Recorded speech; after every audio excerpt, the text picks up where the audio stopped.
This message has reached you at the exact moment it was meant to. Not by chance, not by coincidence, but by a quiet, precise intelligence that arranges meetings long before the mind becomes aware of them. You did not stumble into this space. You were gently guided here. There is something within you that already knows this, a subtle recognition, a calm inner yes. It is the same feeling that arises when truth is remembered rather than learned. You are receptive now, open in the right way, still enough to hear what has always been speaking. This moment marks a shift, not an outward shift that demands effort or action, but an inward alignment where certainty replaces seeking and knowing replaces waiting. You are not here to become something new. You are here to remember what you already are, a conscious participant in divine flow. Take a slow breath now. Let it move naturally through you. As you breathe, feel yourself settling into this awareness. Nothing needs to be fixed, nothing needs to be proven. You are not behind, and nothing has gone wrong. The path has been unfolding with precision, even when it appeared unclear. There is a reason you are calm enough to listen now. There is a reason your attention has softened. You are entering a state of alignment. When alignment occurs, effort falls away, the inner struggle quiets, the need to control dissolves, and what remains is authority, not the kind that forces, but the kind that allows, inner authority. Spiritual authority, the quiet confidence that comes from being centered in truth. You have always been guided. Even in moments when you felt uncertain, there was an unseen order rearranging circumstances on your behalf. Detours were redirections, delays were protection, silence was preparation. Nothing has been wasted. Right now, something within you is being reactivated, a deeper awareness of your relationship with life itself. You are not separate from the flow of good. You are not waiting outside of it. You are within it, moving as it moves, supported as it supports. Let that land gently. You do not need to strain to manifest. You do not need to convince the universe of your worthiness. The fact that you are here, listening, receptive, present, this is evidence of alignment already in motion. There is a divine intelligence responding to your inner state, not your effort. And your inner state now is calm, open, and ready. This is how true manifestation begins. Not with urgency, not with force, but with recognition. Recognition that what you desire is not distant, it is approaching through lawful channels. Recognition that your role is not to chase outcomes, but to remain aligned with truth.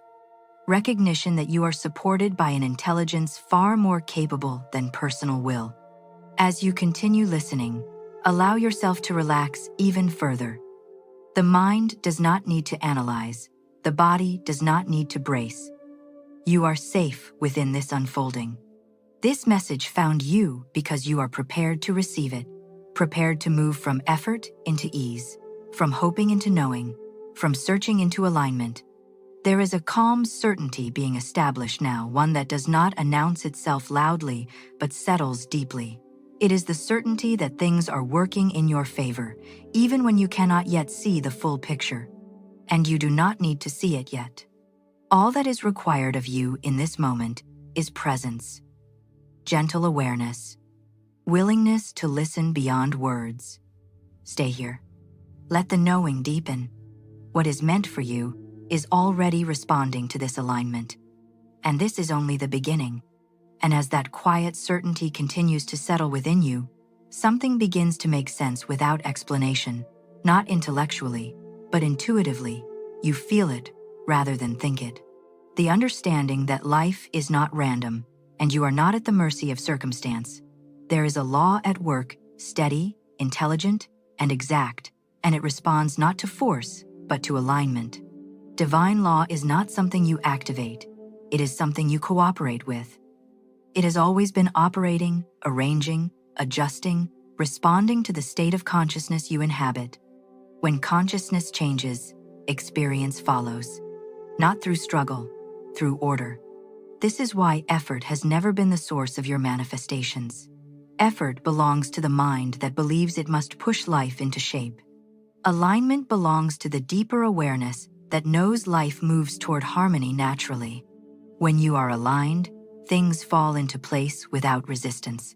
People arrive, opportunities appear, circumstances shift. Not because you demanded them, but because you were in agreement with the flow that was already moving.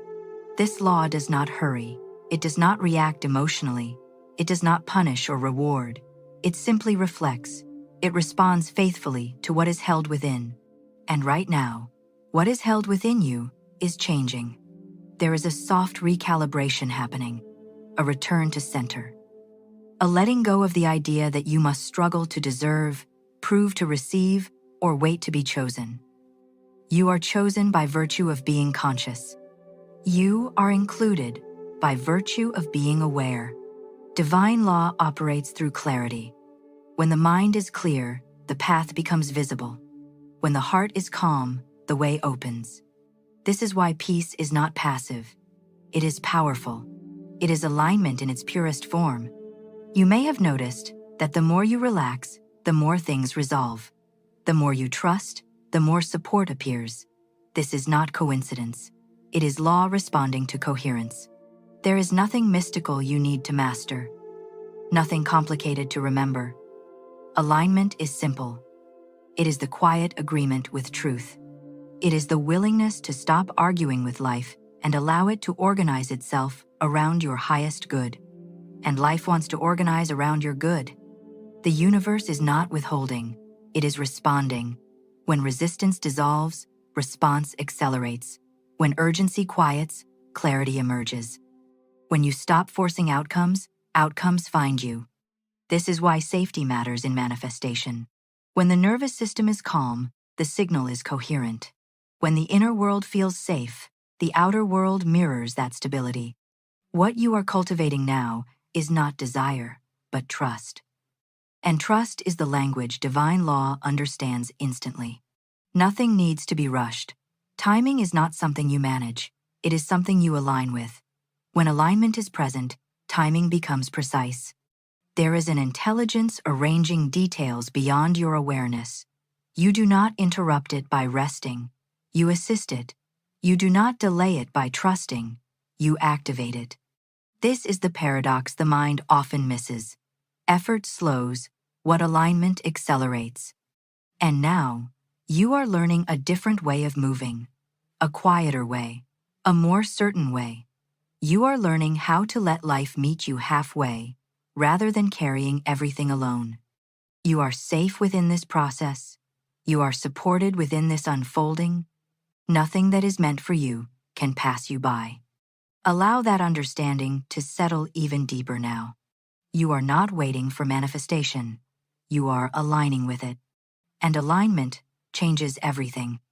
As this understanding settles, there is an invitation now not to do more, but to soften, to notice where the body has been holding, to sense where the mind has been gripping, and without effort, to allow those places to relax. Resistance is not something to fight. It dissolves when it is no longer needed. It loosens when safety is restored, and safety is present now. You do not have to push away doubt. You do not have to correct fear. You do not have to analyze what feels uncertain. All of that fades naturally when allowance replaces control. Take a slow breath and let it out gently. With that exhale, imagine urgency leaving the body, not dramatically, just quietly slipping away. Urgency was never a sign of readiness. It was a signal of mistrust, and mistrust no longer serves you. You are learning how to allow life to respond without pressure. Resistance often comes from the belief that if you relax, things will stop moving. But the opposite is true. When you release resistance, flow increases. When you stop bracing, support arrives. There is nothing you need to hold together right now. Let your shoulders soften. Let the jaw unclench. Let the mind rest in not knowing for a moment. Not knowing is not weakness. It is openness. It is the doorway through which new solutions enter. As you allow this openness, old patterns begin to loosen. The habit of overthinking, the reflex of self-correction, the quiet fear that says, "What if it doesn't work?" Those thoughts do not need answers. They lose power when they are not engaged. You are allowed to trust without evidence. This is not blind faith. It is informed surrender. It is the understanding that there is an intelligence managing outcomes far more effectively than mental effort ever could. And so, you begin to allow. You allow things to resolve in their own way. You allow support to come from unexpected directions. You allow timing to unfold without interference. Notice how the body responds to these permissions. There is a sense of relief, a sense of space, a subtle lightness where tension once lived. This is alignment taking root. Soft affirmations begin to arise naturally now, not as commands, but as quiet acknowledgments. I am safe to relax. I am allowed to trust. I do not need to rush what is already in motion. These thoughts drift through the subconscious like gentle reminders. They are not forced. They are accepted because they feel true. You may feel emotions surface briefly as resistance dissolves. This is not disruption. It is release. Let it pass without story. Allowance does not mean giving up. It means giving over. Giving over the details, giving over the strain, giving over the need to manage outcomes. And in that giving over, something remarkable happens. Life responds. When you stop holding on so tightly, the path widens. When you stop pushing, you are carried. When you stop questioning every step, direction becomes clear. There is no punishment for letting go. There is only relief. You are not abandoning your desires. You are creating the conditions for them to arrive. Allow this truth to settle now. There is nothing to figure out, nothing to force, nothing to prove, just a gentle willingness to be supported. And that willingness is enough. As you continue to rest in this allowance, unseen assistance moves closer, unseen adjustments are made, unseen alignments begin to lock into place. You do not need to watch it happen. You only need to allow it. And you are doing that now. And as allowance deepens, something else becomes clear, not through logic, but through recognition. This moment, this listening, this pause in your day or night has not happened at random. There is precision here, a quiet orchestration that has been unfolding far beyond what the senses could track. You are not early. You are not late. You are exactly on time. Divine timing does not announce itself with urgency. It reveals itself with calm. When something arrives in perfect timing, there is a feeling of rightness, even before understanding catches up. That is what you are sensing now. This message, this moment, has been appointed. There is an intelligence that coordinates encounters, impressions, realizations. It knows when the inner ground is ready. It knows when resistance has softened enough for truth to land. And it brings what is needed without explanation. You did not seek this by effort. You were guided to it by readiness. Behind what you can see, there is constant activity, adjustments being made, circumstances being rearranged, conversations being set into motion, not hurried, not delayed, just precise. Divine timing does not respond to impatience. It responds to alignment, and alignment has been established. What you have asked for, whether consciously or quietly within, has been received. The response is already underway. You may not see the full path yet, but you do not need to. Knowing the next step is enough. And sometimes, rest is the next step. There are unseen allies involved in this unfolding. Not in a mystical sense that separates you from reality, but in a lawful sense that includes you within a larger system of intelligence. Assistance is natural. Guidance is normal. Support is constant. You are not navigating life alone. When the mind releases the demand to control timing, timing reveals itself. Doors open without effort. Answers arrive without strain. You recognize what is right because it feels calm. This is how divine appointment works. It does not pressure, it confirms. There is nothing you need to chase. What is meant for you moves toward you with equal certainty. When the inner state is stable, the outer experience aligns to match it. You may notice that situations which once felt stuck are beginning to loosen. This is not coincidence. It is timing responding to trust. You are being led step by step, not all at once, and that is intentional. Clarity unfolds as capacity expands. Each realization prepares you for the next. Nothing is being withheld. It is being revealed in order. Trusting timing does not mean doing nothing. It means doing what feels aligned when it arises, and resting when rest is called for. There is no guilt in pause. There is no failure in waiting. Waiting, in divine terms, is not stagnation. It is preparation. This moment is part of that preparation. Something in you is being strengthened. Something in you is being steadied. You are becoming a clearer vessel for what is approaching. And what is approaching is already on schedule. There is no rush in truth. There is no anxiety in intelligence. There is only movement toward harmony. Allow yourself to rest in that understanding now. You are not missing anything. You are not behind. You are not off course. You are exactly where you need to be. And everything that is meant to meet you knows where to find you. As trust in timing settles, awareness naturally turns inward to the place where creation truly begins. Not in effort, not in action, but in the quiet dialogue you hold with life itself. The words you speak, silently or aloud, are not neutral. They are formative.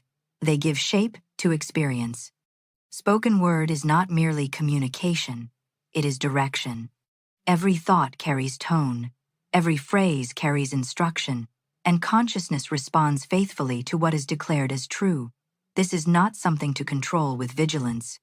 It is something to become aware of with gentleness.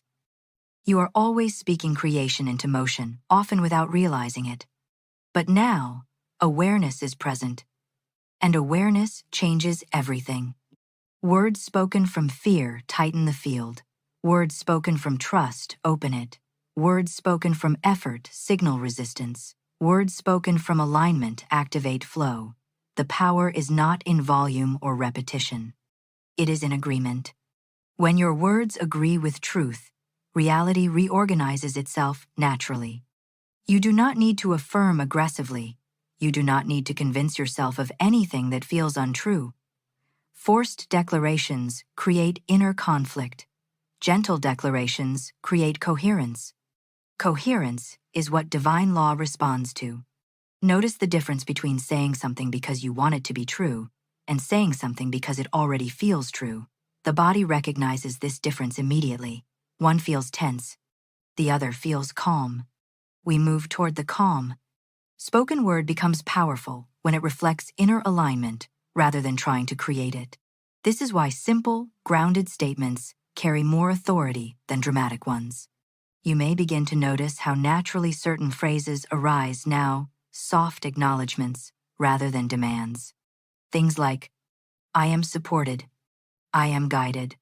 What is meant for me unfolds easily. These are not commands to the universe. They are recognitions of reality. As these recognitions become familiar, your inner dialogue begins to change. The old habit of questioning gives way to quiet assurance. The need to explain fades. The impulse to overanalyze softens. This is creative power at work. Not dramatic, not forceful, but precise. Your words become fewer, and their impact increases. Even silence becomes expressive. Silence carries trust when it is chosen rather than imposed. Silence allows the law to move without interference. You are learning how to speak from authority rather than desire. Authority does not beg. It does not plead. It states what is true and allows truth to respond. And truth always responds. When you speak from alignment, you do not wait anxiously for results. You continue living, trusting that the word has already set things into motion. There is no need to watch the process. The word knows where to go. This is why conscious speech feels effortless. It does not exhaust. It does not demand attention. It integrates seamlessly into daily life. Your inner dialogue, becomes a place of reassurance rather than correction. You speak to yourself as someone who trusts the process, not someone who fears it. And the world mirrors that trust. You may notice that situations begin to resolve themselves without explanation. Conversations shift tone. Opportunities arise naturally. This is not coincidence. It is the echo of aligned speech returning as experience. Nothing has to be forced. Words spoken in calm certainty move further than words spoken in urgency. They carry weight because they carry truth. As you continue to rest in this awareness, your speech, both inner and outer, becomes a steady channel for alignment, not because you are trying to manifest, but because you are agreeing with what is already unfolding. And that agreement is powerful, very powerful. Now allow that knowing to settle. There is nothing more to explain. You already understand. And as this understanding completes its quiet movement through you, there is nothing left to adjust, no final insight to reach for, no outcome to imagine. Everything that needed to align has already done so. Notice the stillness that remains. This stillness is not empty, it is full. It is the calm that comes after agreement has been made, agreement between you and life itself. In this space, effort dissolves completely. What remains is certainty without tension. You do not feel rushed now. You do not feel compelled to act. You do not feel the need to check or confirm. This is how alignment feels when it is complete. There is a deep sense of being accompanied, of not walking alone, of knowing that what is unfolding does not depend on constant attention. It is being carried by intelligence, not will. You may feel gratitude arise, not as excitement, not as anticipation, but as recognition. Recognition that you are supported. Recognition that things are working. Recognition that you are safe within the process. This gratitude does not need words. It exists as ease. Your breathing is steady. Your awareness is spacious. The mind rests without seeking. You are no longer asking when or how. Those questions have fallen away because they are no longer necessary. What is meant for you is already in motion, responding to the alignment that has been established. Nothing can interfere with this. Nothing can delay it. Nothing can divert what is lawfully yours. You do not need to protect this unfolding. It is protected by its own nature. In the coming moments, days, and weeks, clarity will continue to appear naturally, not all at once, just enough at each step. You will recognize what is right because it feels calm. You will know what to choose because it feels aligned. There will be no pressure attached to movement. Action, when it arises, will feel light. Rest, when it is called for, will feel deserved. You are no longer trying to make things happen. You are allowing things to happen through you. And that makes all the difference. There is a quiet confidence settling now. Not loud, not dramatic, just steady. It does not need reinforcement. It does not waver. You trust this process, and the process responds to trust with precision.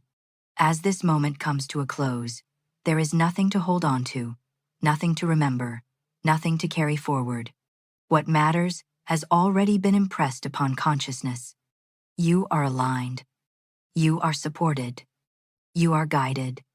What is yours is already unfolding, and you may rest in that knowing fully, peacefully, without attachment. All is well, and it continues to be. There is a divine intelligence in the universe that hears every word we speak and answers every vibration we send forth. Money, too, is part of that living current of intelligence. It is not cold metal or lifeless paper, but a responsive energy, sensitive to thought, tone, and intention. When we speak of money as though it were distant, scarce, or difficult to attain, it obeys our command and stays away. But when we call it lovingly, when we speak its name with assurance, as though summoning a trusted friend, it hears us and comes swiftly, joyfully, and in perfect order. Money has ears, not physical ears, but the subtle hearing of vibration. It listens to the frequency of our words, the rhythm of our emotions, and the melody of our beliefs. When we say, "I never have enough," money quietly bows and withdraws.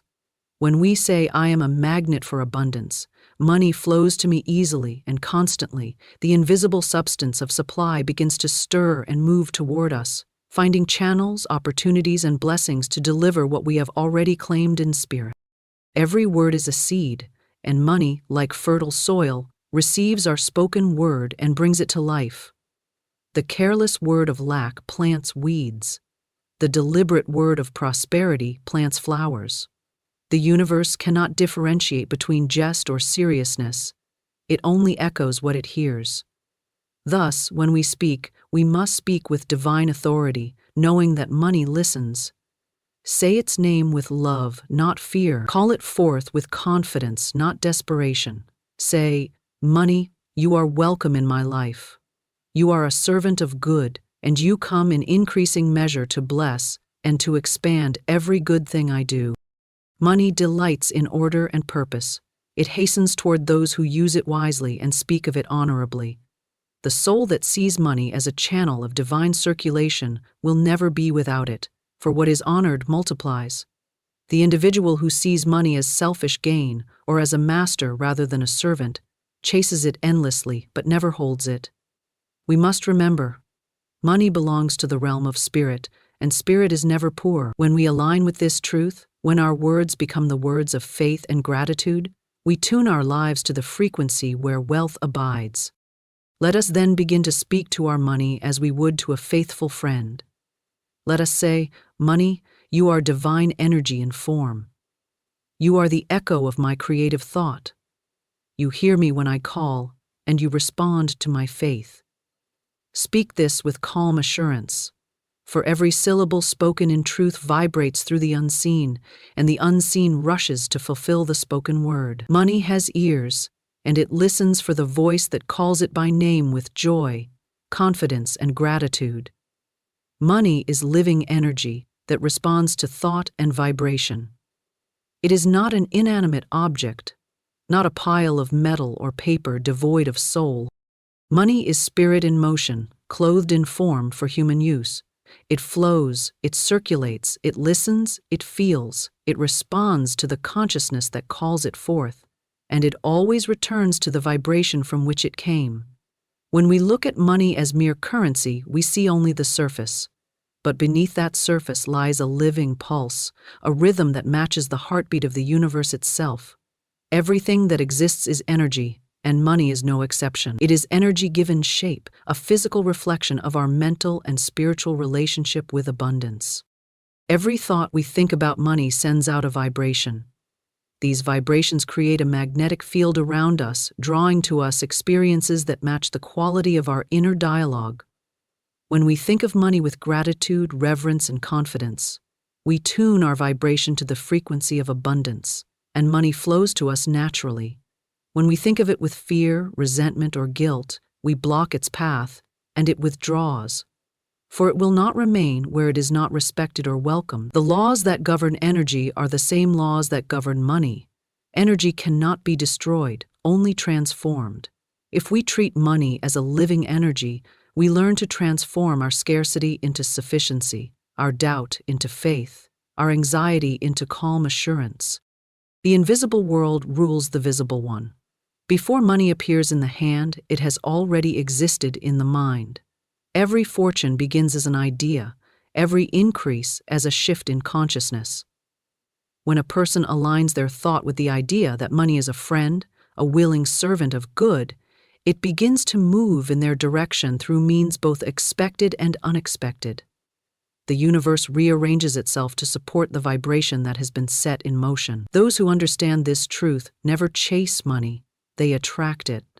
They know that it is drawn by the magnet of belief, not by the struggle of effort. When you look at money and say, "You are divine energy in form," you awaken its responsiveness. You speak to the essence behind the symbol. You no longer see it as something separate from yourself, but as part of the same spiritual current that animates your life. In this recognition, fear dissolves, for how can one fear that which is part of their own divine flow? Money is not an enemy. nor a test, nor a temptation. It is energy seeking to express the divine law of circulation. It desires to move, to serve, to build, to bless. When it is held in fear, it stagnates. When it is used in love, it multiplies. Thought is creative substance. Every mental picture, every spoken word, every emotion charged with intention shapes the unseen energy around us. When we think, money is hard to get, we project resistance into the flow of supply. When we affirm, money flows to me easily and constantly, we open channels through which divine energy can reach us. The universe does not withhold, it only mirrors. Money, being energy, simply takes the shape of our dominant belief. It obeys the tone of our inner vibration. To master money is to master vibration. To master vibration is to master thought. Imagine two people standing side by side. One holds the belief that money is difficult, scarce, and must be chased. The other believes money is plentiful, cooperative, and joyfully responsive.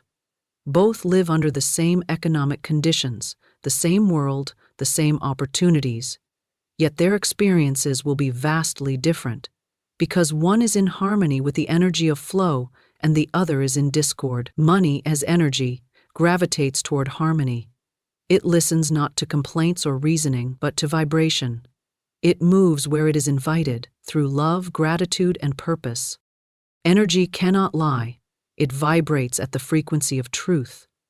If you speak words of abundance but carry thoughts of doubt, the vibration of doubt will dominate, for the universe responds to feeling more than language.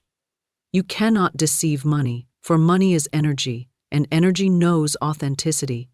It reads the unspoken tone of your heart. This is why it is vital to align emotion with affirmation, to feel wealthy, even when appearances suggest otherwise. Feelings are the language money understands best. Feel prosperity in the smallest blessings and greater ones will find you. Money mirrors consciousness. It does not make a person generous or greedy. It magnifies the energy already within them. If a person is fearful, more money often amplifies that fear. If one is loving and purposeful, more money magnifies their ability to bless and uplift others. Because it is energy, money must be directed consciously. When you see it as divine substance, you handle it with care and joy. You become a faithful steward of energy, allowing it to circulate freely without clinging or hoarding. You bless it as it comes in, and you bless it as it goes out, knowing it will return multiplied. To understand money as energy is to enter into a new relationship with it. No longer do you chase or control it. You harmonize with it. You learn to listen to the subtle movements of intuition, the divine guidance that whispers the next inspired action. The person who listens inwardly and acts in alignment with intuition moves with the current of abundance. They do not struggle. They attract. They do not plead. They command gently through faith. Money, like all energy, loves direction. It loves clarity, purpose, and certainty. It resists confusion and chaos. When you are clear about your purpose, your use of money, and your gratitude for it, you become a strong magnet in the field of supply. Everything vibrates, and vibration responds to vibration. Thought is the tuning fork that sets the rhythm of our experience. The vibration of lack calls for lack. The vibration of plenty calls for plenty. This is not superstition, but divine law in action. Just as music responds to tone, so does money respond to consciousness. When the heart is tuned to gratitude, when the mind is fixed on faith, when the tongue speaks words of abundance, the entire being becomes a harmonious instrument in the symphony of supply. Money flows naturally toward such harmony because it seeks its own likeness. Abundance calls to abundance. The more we understand that money is alive, the more we treat it with respect and awareness. We cease to speak of it in terms of worry or resentment. We no longer say, "I can't afford this," but instead, "I choose to use my money wisely, and more flows to me as I need it." Such language carries a higher vibration. It speaks from mastery rather than limitation. Money, being energy, gravitates toward mastery, for mastery is order and order is harmony. The universe always rewards harmony. To think of money as energy is to free ourselves from the bondage of material illusion. It shifts our perception from matter to spirit. It teaches us that supply is never external. It is the outpicturing of our inner state. The river of wealth flows through consciousness first, then through circumstances. When we recognize this, we stop struggling and start aligning. We no longer force money to come, we allow it to come. Allowing is the art of faith, the quiet assurance that energy responds to vibration without fail. Money is living energy that longs to be expressed through us for good. It is the song of exchange, the rhythm of giving and receiving, the dance between spirit and form. When we honor it as such, it becomes our companion, our instrument of blessing, our faithful reflection of divine abundance made visible. Words of lack repel money. Words of faith attract it. Every syllable we utter carries a vibration, and that vibration sets in motion unseen forces that either draw abundance toward us or push it away. Words are not mere sounds. They are living forms of energy that shape the invisible substance of life. When we speak, we are commanding the universe, directing the flow of divine substance that responds faithfully to the tone of our declaration. If our words are colored by doubt, fear, or resentment, that same vibration reflects in our experience. If our words are filled with faith, joy, and expectancy, the vibration becomes magnetic, and everything that corresponds to abundance begins to gather around us. The power of the spoken word is the power of creation itself in action, for speech is thought made audible, and thought is the blueprint of all manifestation.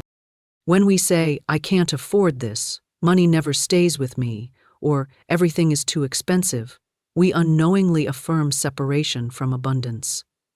Such words form barriers, invisible walls that money cannot pass through, because the vibration of lack and the vibration of supply cannot occupy the same space.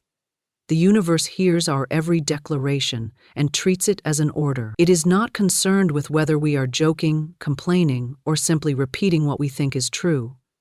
It only mirrors what we affirm.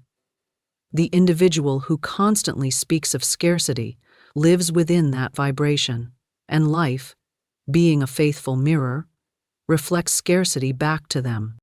On the other hand, the individual who speaks with faith, who declares with quiet certainty, "Money flows to me easily, I always have more than enough," or "Everything I spend returns to me multiplied," sends out a vibration that aligns with abundance itself. These words are creative seeds planted in the fertile soil of universal substance, and they will, in due time, bear fruit according to their kind. Faith-charged words magnetize the energy of money, because money is intelligent energy that listens to the tone of belief more than the logic of circumstance.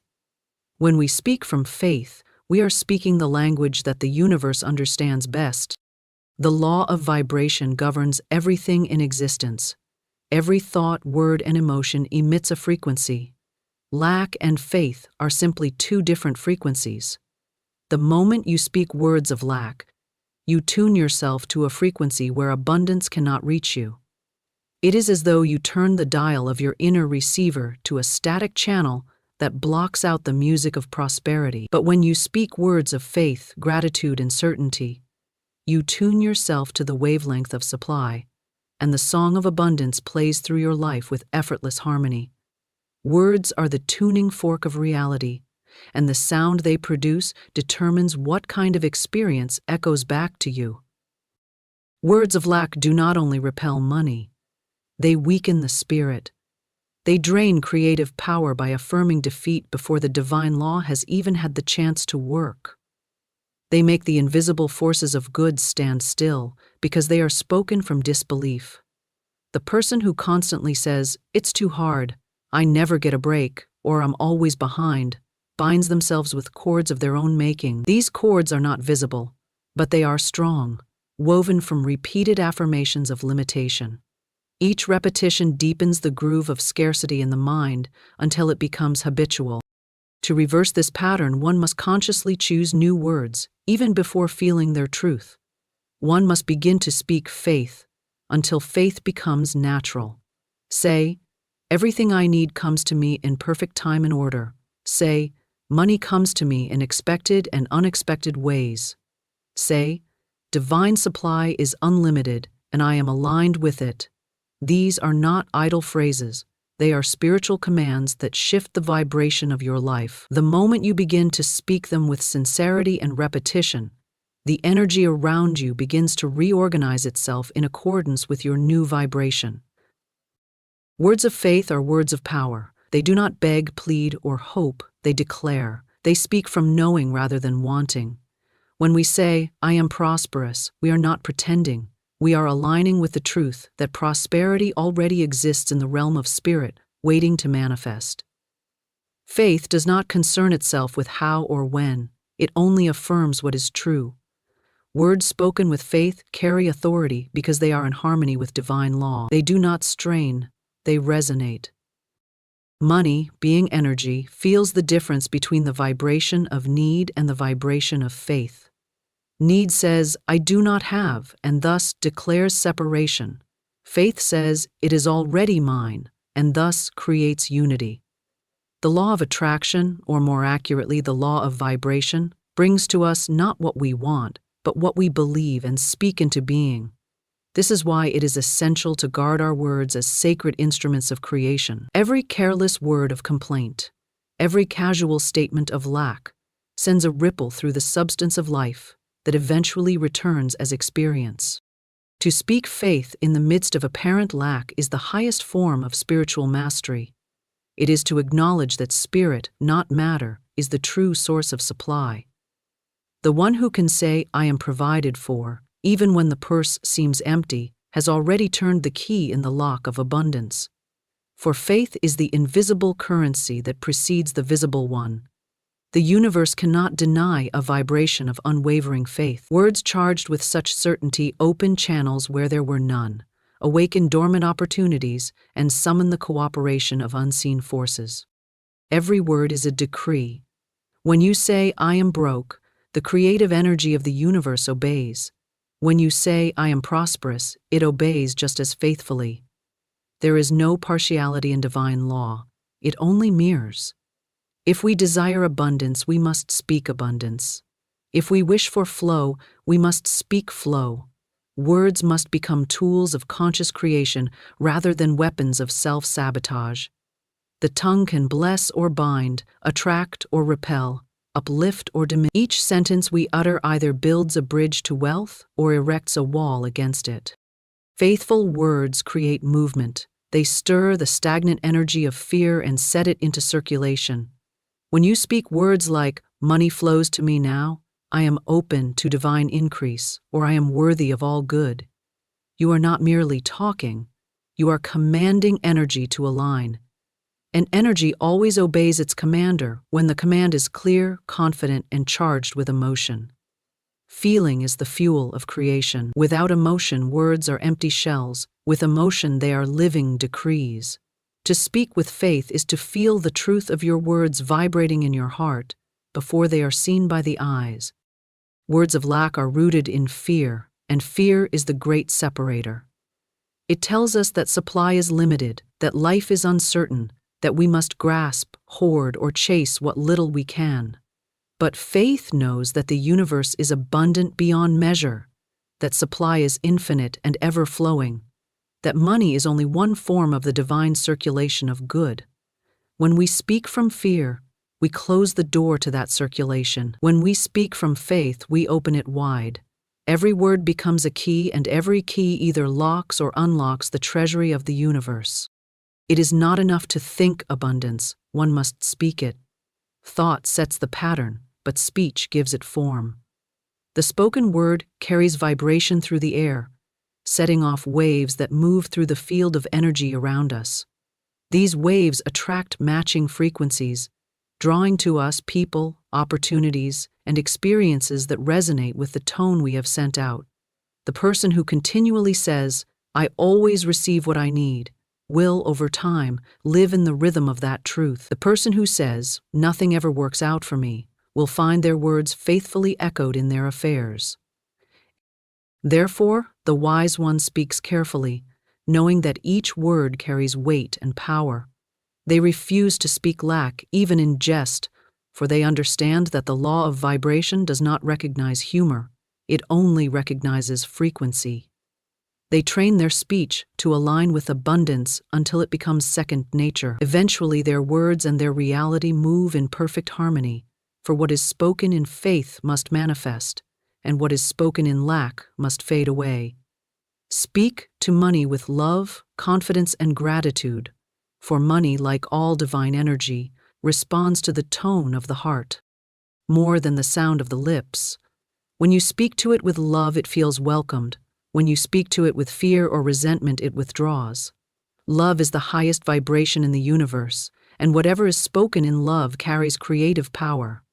When you say to your money, "You are my faithful servant," and mean it, you align yourself with the current of abundance. You remove the tension of struggle and open the channel through which supply flows freely. Money desires to be treated as a friend, not as an enemy or a stranger.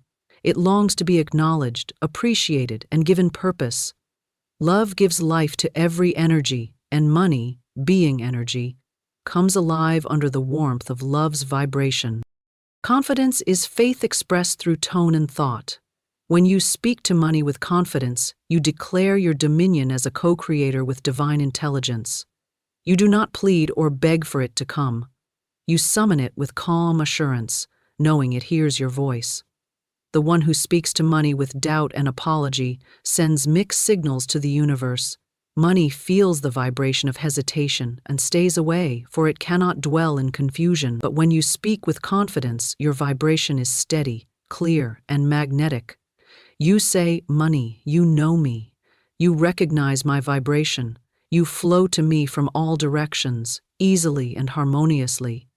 Such words carry authority because they are backed by the knowing that divine substance is unlimited and obedient to faith. Gratitude completes the trinity of vibration that draws supply.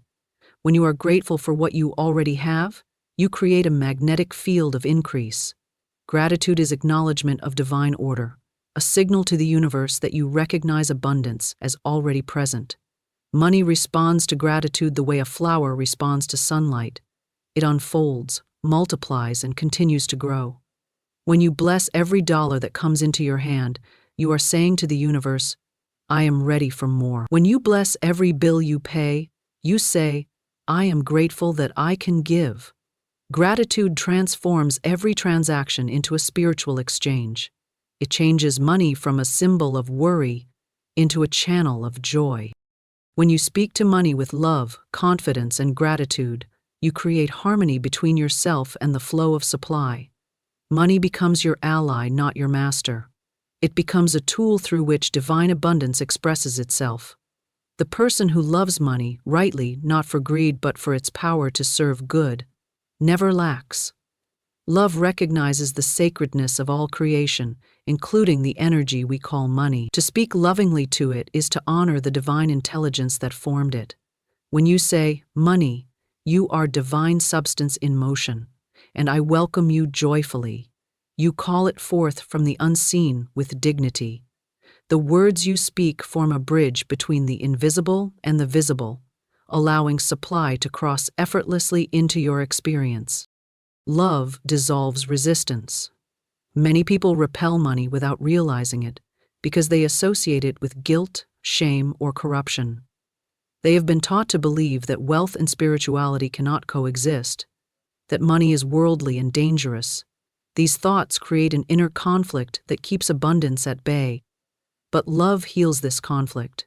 When you speak to money with love, you purify its vibration within your consciousness. You begin to see it not as evil or selfish, but as energy that can bless, uplift, and create beauty.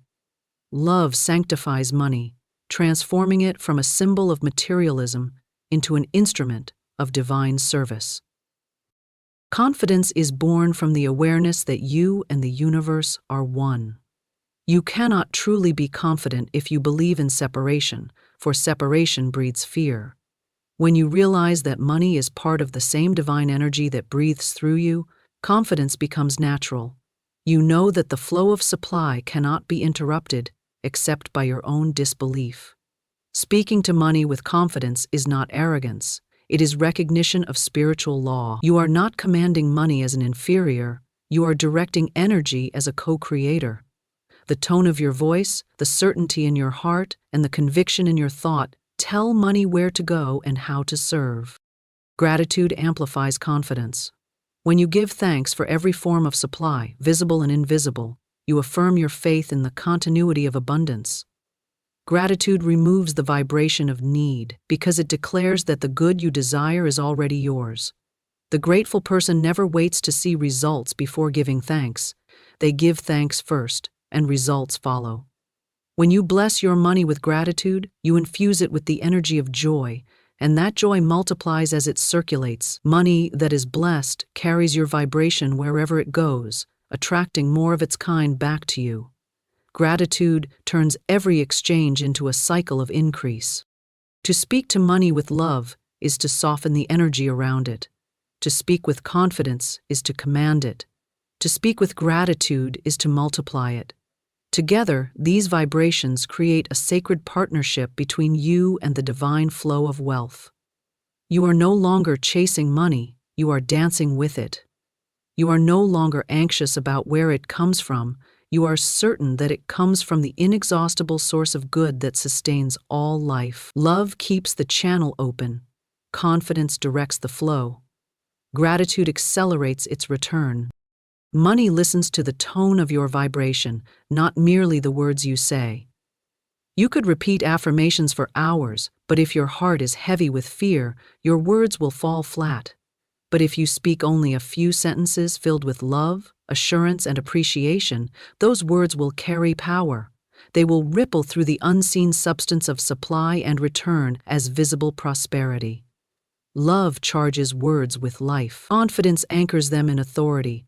Gratitude sends them forth like arrows of light, sure and swift in their aim. When you look at money, whether it is a coin, a note, or a balance on a screen, speak to it as you would to a trusted companion. Say, "I am grateful for your presence. I know you serve good and circulate freely. You flow to me easily and return multiplied as I give."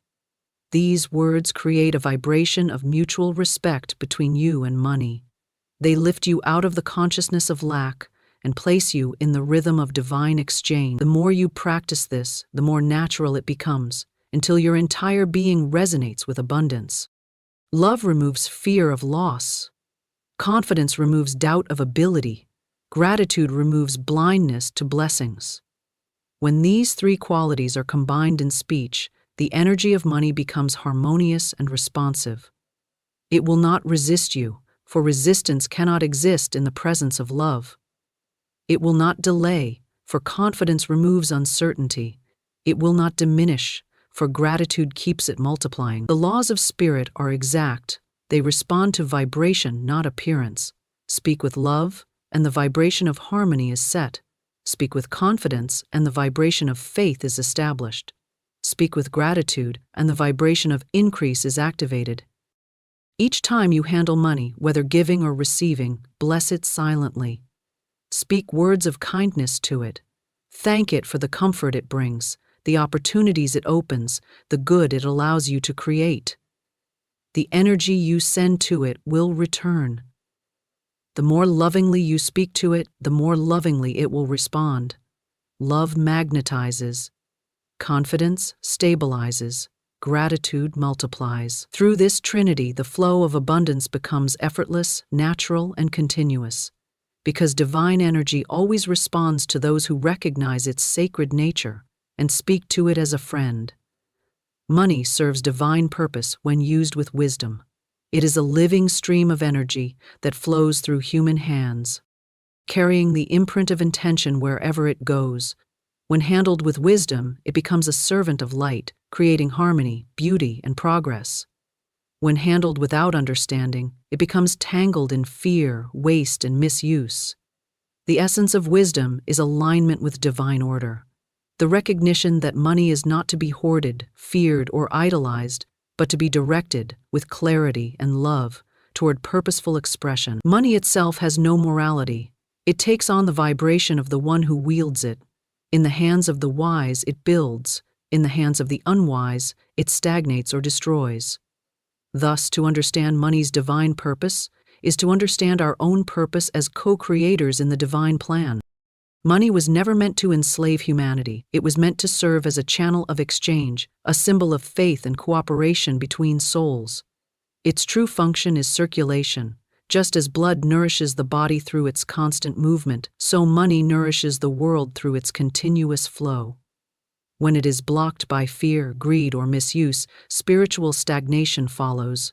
When it is guided by wisdom, it fulfills its divine assignment, uplifting, expanding, and creating. Wisdom sees money not as an end, but as a means, a bridge between the invisible idea and its visible manifestation. Through wise use of money, we give substance to inspiration. The artist, the teacher, the builder, the healer. Each uses money as an instrument through which the divine expresses form. Wisdom begins with understanding the law of balance. To give and receive are two sides of the same rhythm. The wise person knows that money must be circulated with joy and purpose, not with fear of loss. Every act of giving sends out a vibration that must return. When we give wisely, in ways that uplift, expand, and bless, we enter into harmony with divine circulation. When we spend with resentment or give with obligation, we interrupt the rhythm of flow. Money responds not to the outer act, but to the inner vibration behind it. The person who gives in love always multiplies. The one who gives in fear always diminishes. Wisdom teaches that money is never truly lost or gained. It only changes form in the divine economy of energy. To use money wisely is to let it reflect divine intention. Wisdom asks before every exchange, does this serve truth? Does it uplift life? Does it expand beauty, peace, or joy? When the answer is yes, the vibration of that act harmonizes with abundance. The money spent or given in such alignment carries a blessing that returns multiplied. But when money is used without consciousness, to satisfy ego, to dominate, to escape, it loses its sacred frequency and becomes entangled in the lower vibrations of fear. Wisdom purifies intention, ensuring that every financial act becomes a spiritual one. Money is divine energy clothed in form, and wisdom recognizes its sacredness. Just as one would not misuse fire but instead harness it for warmth and creation, so must money be respected as a powerful force requiring discernment. When guided by wisdom, money becomes a builder of dreams, a healer of wounds, a messenger of good. It creates opportunities, sustains visions, and spreads comfort.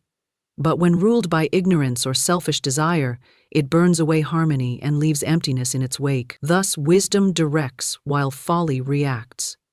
Wisdom channels while fear hoards. The one who uses money wisely walks in peace, for they know that true security lies not in accumulation, but in alignment.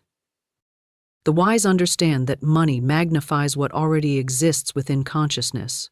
It does not change character, it reveals it. If love, generosity, and purpose dwell within, money will amplify them. If greed, fear, or insecurity dominate, money will amplify that as well. This is why wisdom is essential before increase. Without wisdom, abundance becomes a burden.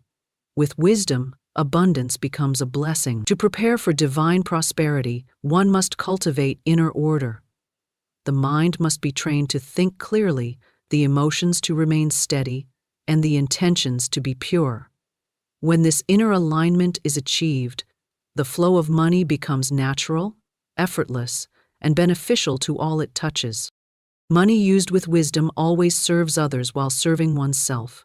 It is not selfish to prosper, for prosperity in the hands of the wise uplifts all. The wise person understands that to hoard wealth is to dam the river of life. Money must circulate, it must move and serve. The more wisely it is directed, the more abundantly it flows. Wisdom therefore teaches generosity, but not waste. Planning, but not fear. stewardship but not bondage. Every dollar becomes a seed. The wise plant it where it will grow and multiply good, in education, in creation, in compassion, in vision. The divine purpose of money is expansion, of joy, beauty, knowledge, and service. When you use money to create harmony, you align with universal law. When you use it to separate, dominate, or exploit, you move out of rhythm with that law. Wisdom is the inner compass that keeps you aligned. It whispers, spend here, give here, save here, refrain here, not from fear, but from insight. It sees beyond impulse and listens to divine intuition. Those who are guided by such wisdom find that money always arrives in right measure and at the right time. They live in peace, for their wealth is not their master, but their instrument. To use money wisely is also to honor its presence, keep it in order, treat it respectfully, and manage it with clarity. Disorder in the physical handling of money reflects disorder in consciousness. The wise maintain harmony in their finances as a reflection of their inner alignment. They give thanks for every form of supply, no matter how small, and handle it with the same care they would give to something sacred. For money, when blessed and respected, responds with loyalty. It stays where it is appreciated and departs where it is mistreated. Wisdom also knows that money's purpose is not only to fulfill personal comfort, but to expand collective good. The truly wise understand that they are stewards of divine energy, not owners of it. To hoard for the sake of fear is to deny the law of circulation. To give without discernment is to waste. But to invest, to build, to support, to uplift. These are acts of wisdom that multiply good for all. When money moves under such guidance, it creates ripples of prosperity that touch many lives. It becomes part of a larger rhythm, one that reflects the divine order of the universe. There is no virtue in poverty and no sin in wealth. Both are conditions created by consciousness. The wise understand that abundance is natural, for the universe itself is abundant. They also understand that money, like breath, must flow. To inhale and never exhale would suffocate. To exhale without inhaling would exhaust. Wisdom keeps the rhythm balanced, giving and receiving in equal measure, circulating freely without fear of lack. This rhythm sustains prosperity and peace. Wisdom also protects against misuse. It reminds us that money must never control the spirit or become the measure of worth. When it is used as a tool rather than a master, it remains in harmony with divine law. The wise are detached yet responsible. They enjoy money without dependence, give it without regret, and use it without fear. Their relationship with money is governed by calm awareness rather than emotional impulse. Through this balance, they remain open channels for divine abundance, allowing money to fulfill its true purpose as a servant of good. Money serves divine purpose when used with wisdom, for wisdom keeps it aligned with love, guided by order, and filled with meaning. When we become conscious stewards of this energy, we transform every exchange into an act of creation. We bless as we receive, we uplift as we spend, and we multiply as we give. In this way, money fulfills its sacred role as the current of divine substance flowing through human life, forever responding to the mind and heart that guide it with wisdom and faith. What we honor and bless multiplies. The law of life is increase, and the key that unlocks. That increase is honor. Whatever we appreciate expands. Whatever we take for granted diminishes. To honor something is to recognize its divine essence, to see it not as ordinary or mundane but as sacred energy expressing through form. Money, relationships, opportunities, health, or talents all respond to the vibration of honor. When we bless them with gratitude and speak to them with appreciation, they flourish. When we ignore, complain about, or condemn them, they retreat from our experience. Honor is the vibration of respect, and respect opens the channels of abundance. Blessing is the language of gratitude, and gratitude magnetizes increase. Together, they form the spiritual formula for multiplication. When you bless your money, you multiply its energy. When you bless your work expands in value and success. When you bless your home, it becomes a sanctuary of peace. The act of blessing lifts the vibration of any situation or object to its divine potential. It is a silent prayer that says, I see the good in you. I acknowledge the presence of divine substance here. The universe always responds to recognition. To bless is to call forth the hidden good. Even when appearances suggest lack, struggle, or limitation, blessing transforms the unseen substance behind them. What you bless, you empower. What you curse, you weaken. Words of blessing release creative energy. Words of complaint release resistance. Honor is not mere politeness. It is spiritual understanding in action. It means seeing through the outer shell to the inner reality. To honor money is not to worship it, but to treat it as divine energy clothed in form. To honor your body is not vanity, but gratitude to the divine life that animates it. To honor your work is not pride, but recognition of your role as a co-creator with spirit. Honor sanctifies everything it touches because it lifts perception from the level of ego to the level of truth. When we honor something, we give it permission to express more of its divine nature. The vibration of honor says to the universe, I am aware of your perfection here, and the universe answers by unfolding more perfection. Many people repel abundance because they do not honor what they already have. They complain about their income, criticize their possessions, or resent their circumstances. In doing so, they unknowingly affirm lack. The law of multiplication cannot operate in an atmosphere of criticism. Blessing and complaint cannot coexist, for they are opposite vibrations. The one who constantly blesses increases. The one who constantly complains decreases. If you bless the money in your wallet, no matter how small, it feels your appreciation and calls its companions to join it. If you bless the food on your table, it seems to stretch further and nourish more deeply. The act of blessing transforms perception, and perception shapes experience. To bless something is to align yourself with divine order. It is to declare that good is present even when it is not yet visible. Every blessing is an act of faith. It says, I know that the substance of good is here, waiting to unfold. This recognition opens the spiritual gate through which increase flows. Blessing is not an empty ritual. It is a powerful vibration that rearranges the invisible pattern of energy around you. When you bless money, work, people, or situations, you pour divine light upon them, and that light magnetizes new forms of prosperity and peace. Honor begins in the heart. It is a feeling of reverence for the divine presence in all things. The one who lives in honor walks in harmony with life. They see no division between the spiritual and the material, for they know that spirit expresses through all. To honor is to treat everything with respect: time, words, people, possessions. When we handle things carelessly, we send a vibration of disregard into the universe, and the universe mirrors it. When we treat even the smallest coin with mindfulness, we affirm order, and order attracts increase.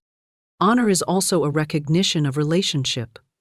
Nothing exists in isolation. Every blessing we receive is part of a greater circulation of good. When we honor this circulation, we stay within the rhythm of abundance. When we dishonor it, by greed, neglect, or misuse, we fall out of rhythm and flow is interrupted. To honor money, we must allow it to move freely.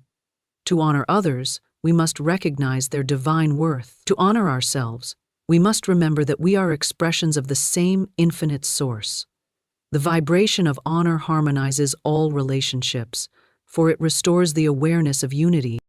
Blessing is the active form of honor. When we bless something, we consciously release the energy of love and gratitude toward it. Blessing does not wait for perfection, it calls perfection forth. To bless an empty wallet is to affirm the presence of invisible supply. To bless a difficult situation is to summon divine resolution. To bless someone who has wronged you is to free yourself from the vibration of resentment. Blessing heals by transforming energy.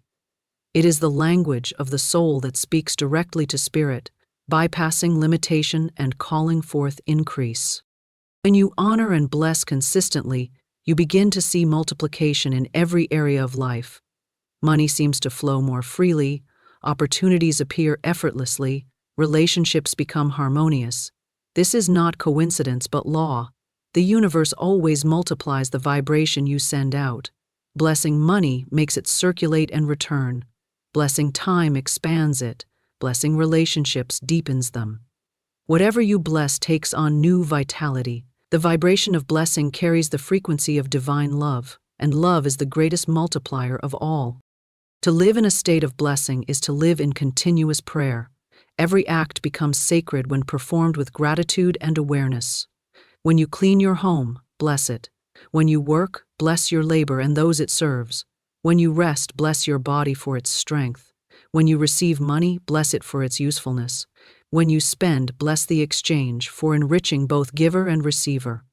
Each blessing is a seed, and seeds planted in love must yield increase. The law of life cannot be broken. What we honor and bless multiplies. Those who understand this law never fear loss. They know that no good can leave them, for blessing ensures return. When you bless something before releasing it, you set its energy into motion with love, and love must come back multiplied. To release with blessing is to trust divine circulation. You may bless a debt as you pay it, saying, "I bless this payment," and release it into divine order, knowing it returns multiplied as supply. You may bless those who prosper, knowing that their increase signals the same law at work for you. Every blessing, spoken in sincerity, raises your vibration and expands your field of abundance. Honor and blessing together form the magnetic field of prosperity. They dissolve envy, fear, and resentment, the great blockers of flow. They replace comparison with appreciation and competition with cooperation. The heart that blesses sees beauty everywhere, and beauty responds by revealing more of itself. The mind that honors the divine in all things lives in peace, and peace draws prosperity as its reflection. Blessing creates movement. Honor sustains it. The principle is simple, but its application requires mindfulness. We must train ourselves to bless rather than complain, to appreciate rather than criticize, to recognize good rather than search for fault. This is the work of conscious creation. It is not about denying challenges, but about choosing to see divine potential in all things. The moment we bless, we shift our vibration from resistance to allowance. The moment we honor, we move from separation to unity. In that vibration, multiplication becomes natural. Every blessing is a statement of power. It says, "I am aware that divine substance surrounds me and I call it forth now." Every act of honor affirms alignment with divine law. The universe, in its perfect justice, reflects that vibration without fail. To honor and bless is to live in continual harmony with the current of life. What we honor grows in strength. What we bless returns in greater measure. What we appreciate becomes radiant. The world itself responds to honor and blessing, for these are the language of spirit speaking through the heart of creation. Beloved soul, you are not separate from the supply. You are not separate from abundance. You are one with the source that created gold from dust and rivers in the desert. The Lord is my shepherd, I shall not want. Psalm 23:1. That is not a hope, it is a decree. And what you decree, you draw unto you. Desire is not weakness. Desire is divine. Desire is the soul remembering what was already written before time began. It is the whisper of God in your spirit saying, "This is yours, call it forth." You were never meant to chase supply, you were meant to speak it into being. Thou shalt also decree a thing, and it shall be established unto thee.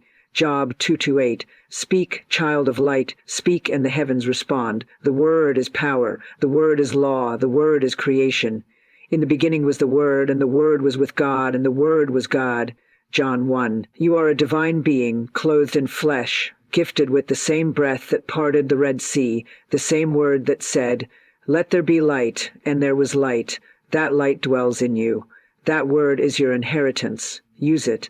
Money is not your master. Money is your servant. It comes to the one who walks in alignment with divine law, not with striving, but with knowing. Not with fear, but with faith. As you sleep, the soul is still at work. The subconscious mind is the womb of creation. It does not sleep. It hears the word and multiplies it. As a man soweth, so shall he also reap. So truth, so prosperity, so divine remembrance. You are not trying to attract what you do not have. You are awakening to what is already yours. There is no lack in spirit. There is no poverty in the kingdom. Say with me now, Infinite Spirit, open the way for my immediate supply.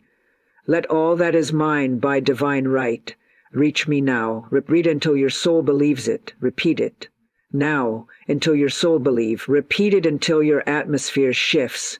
Repeat it until heaven bows to your authority. You are not begging God. You are aligning with law. You are not wishing. You are commanding. You are not hoping. You are knowing. All things are possible to him that believeth. Mark 9:23. Let this be the hour you remember who you are. Let this be the night the veil is lifted. Let this be the sacred moment where you no longer see money as separate from your spiritual walk, but as a reflection of your alignment. Tonight, as you rest, rest in truth, rest in peace, rest in wealth, rest in divine supply. For even in sleep, the law is at work. The word is alive. The harvest is ripening. And the gates of abundance are already open. Prove me now herewith, saith the Lord of hosts, if I will not open you the windows of heaven, and pour you out a blessing, that there shall not be room enough to receive it. Malachi 3:20. So it is. Desire is not something you made up. It did not arise from vanity, or ego, or the grasping hand of the flesh. No, desire is divine. It is the soft knock of spirit at the door of your consciousness, saying, what I have for you is already prepared. It is not you asking God. It is God asking you to agree. For every true desire is a divine instruction coded with fulfillment, encoded with timing, encoded with provision. Delight thyself also in the Lord, and he shall give thee the desires of thine heart. Psalm 3:7-4. That is not a reward. It is a law, a divine law, a vibrational promise. When the soul desires, it is not yearning for something outside. It is awakening to what already exists within. That which you seek is not in the distant land. It is not in the striving. It is not in the chase. It is not in the labor of the hands, but in the alignment of the spirit. When you feel the sacred stirring of a desire in your chest, pause, listen. Do not shame it. Do not silence it. Do not delay it with doubt.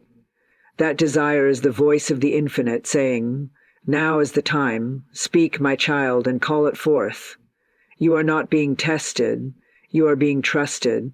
Desire is the whisper of completion before your eyes can see it. It is the evidence of the unseen. It is the invitation to remember what your soul already knows. You are not imagining a future. You are remembering a future. You are remembering a truth. And when you speak that truth, when you wrap it in rhythm and voice and faith, the universe obeys. Heaven hears. Angels move. Substance gathers. Before they call, I will answer. And while they are yet speaking, I will hear. Isaiah 6:5-24. Speak then. Speak in faith.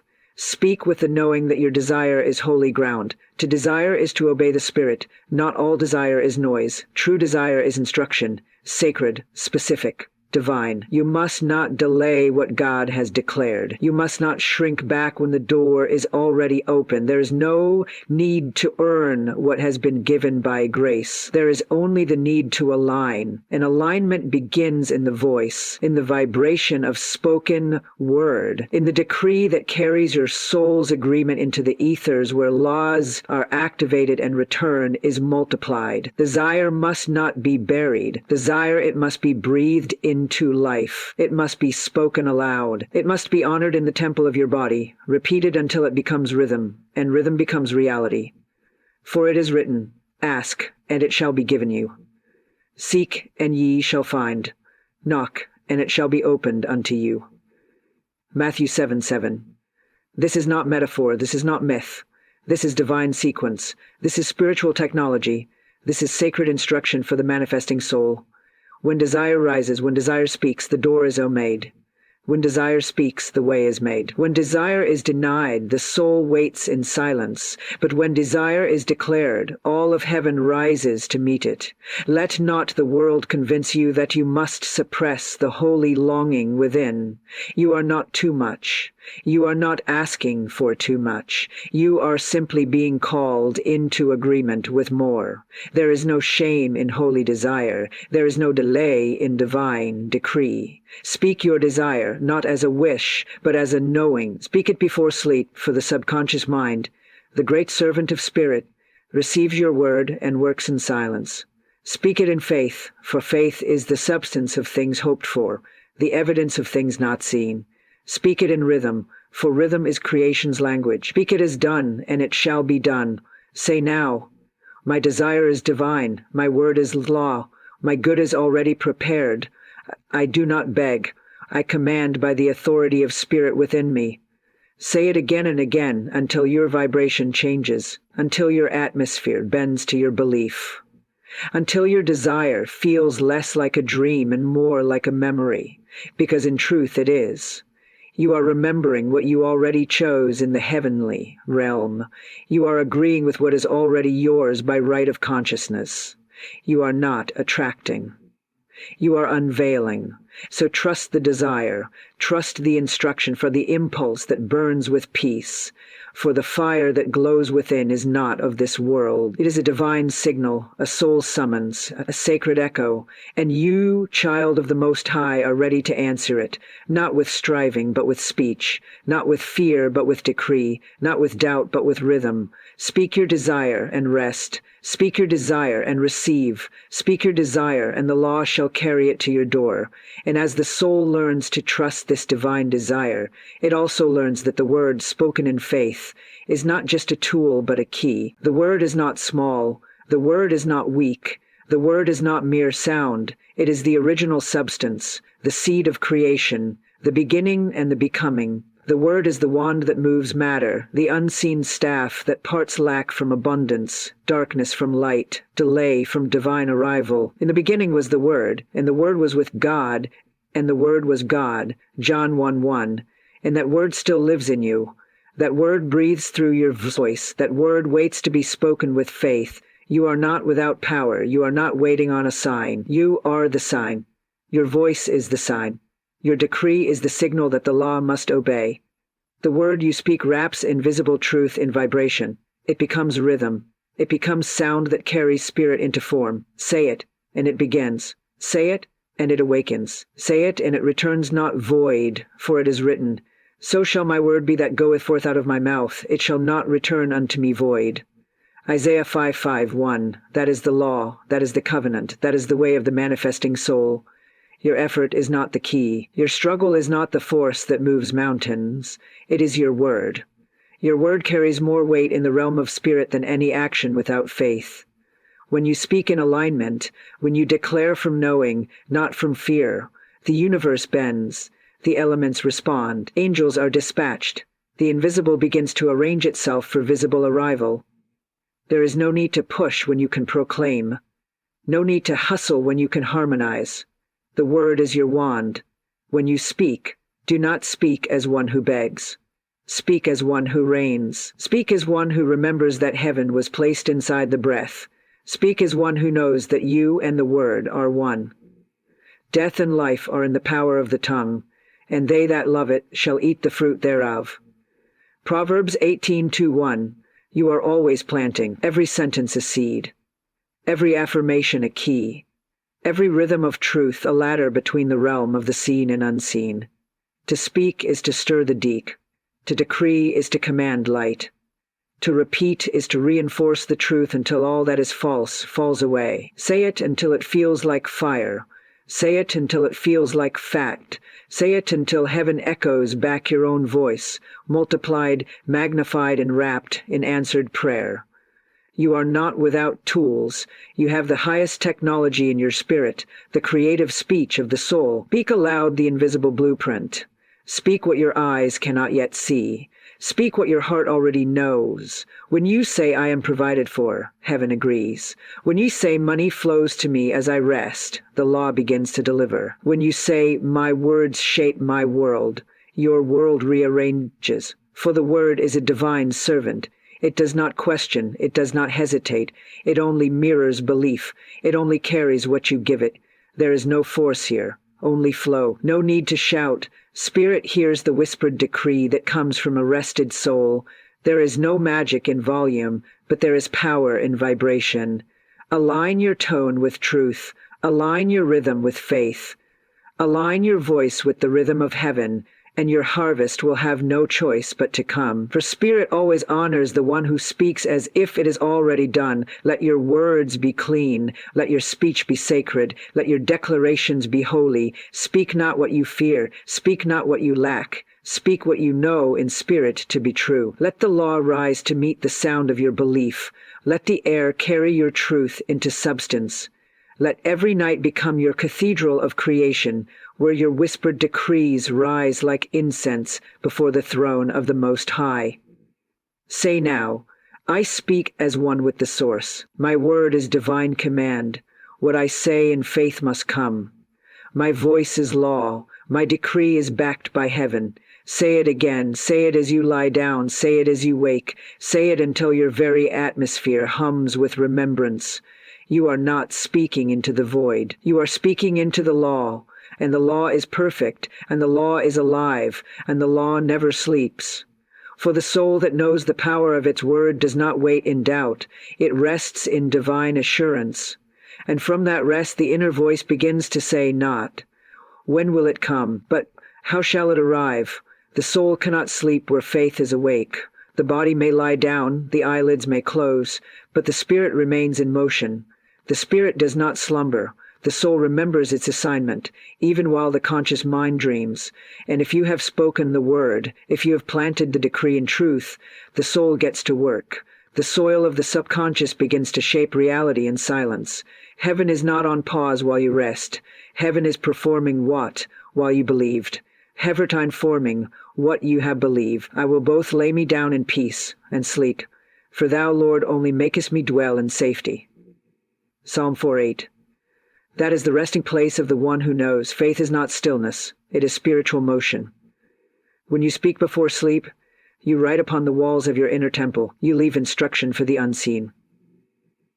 You open the gate and let the flow begin. And faith, active and unbending, remains at work when eyes close. Faith does not require supervision. Faith does not require control.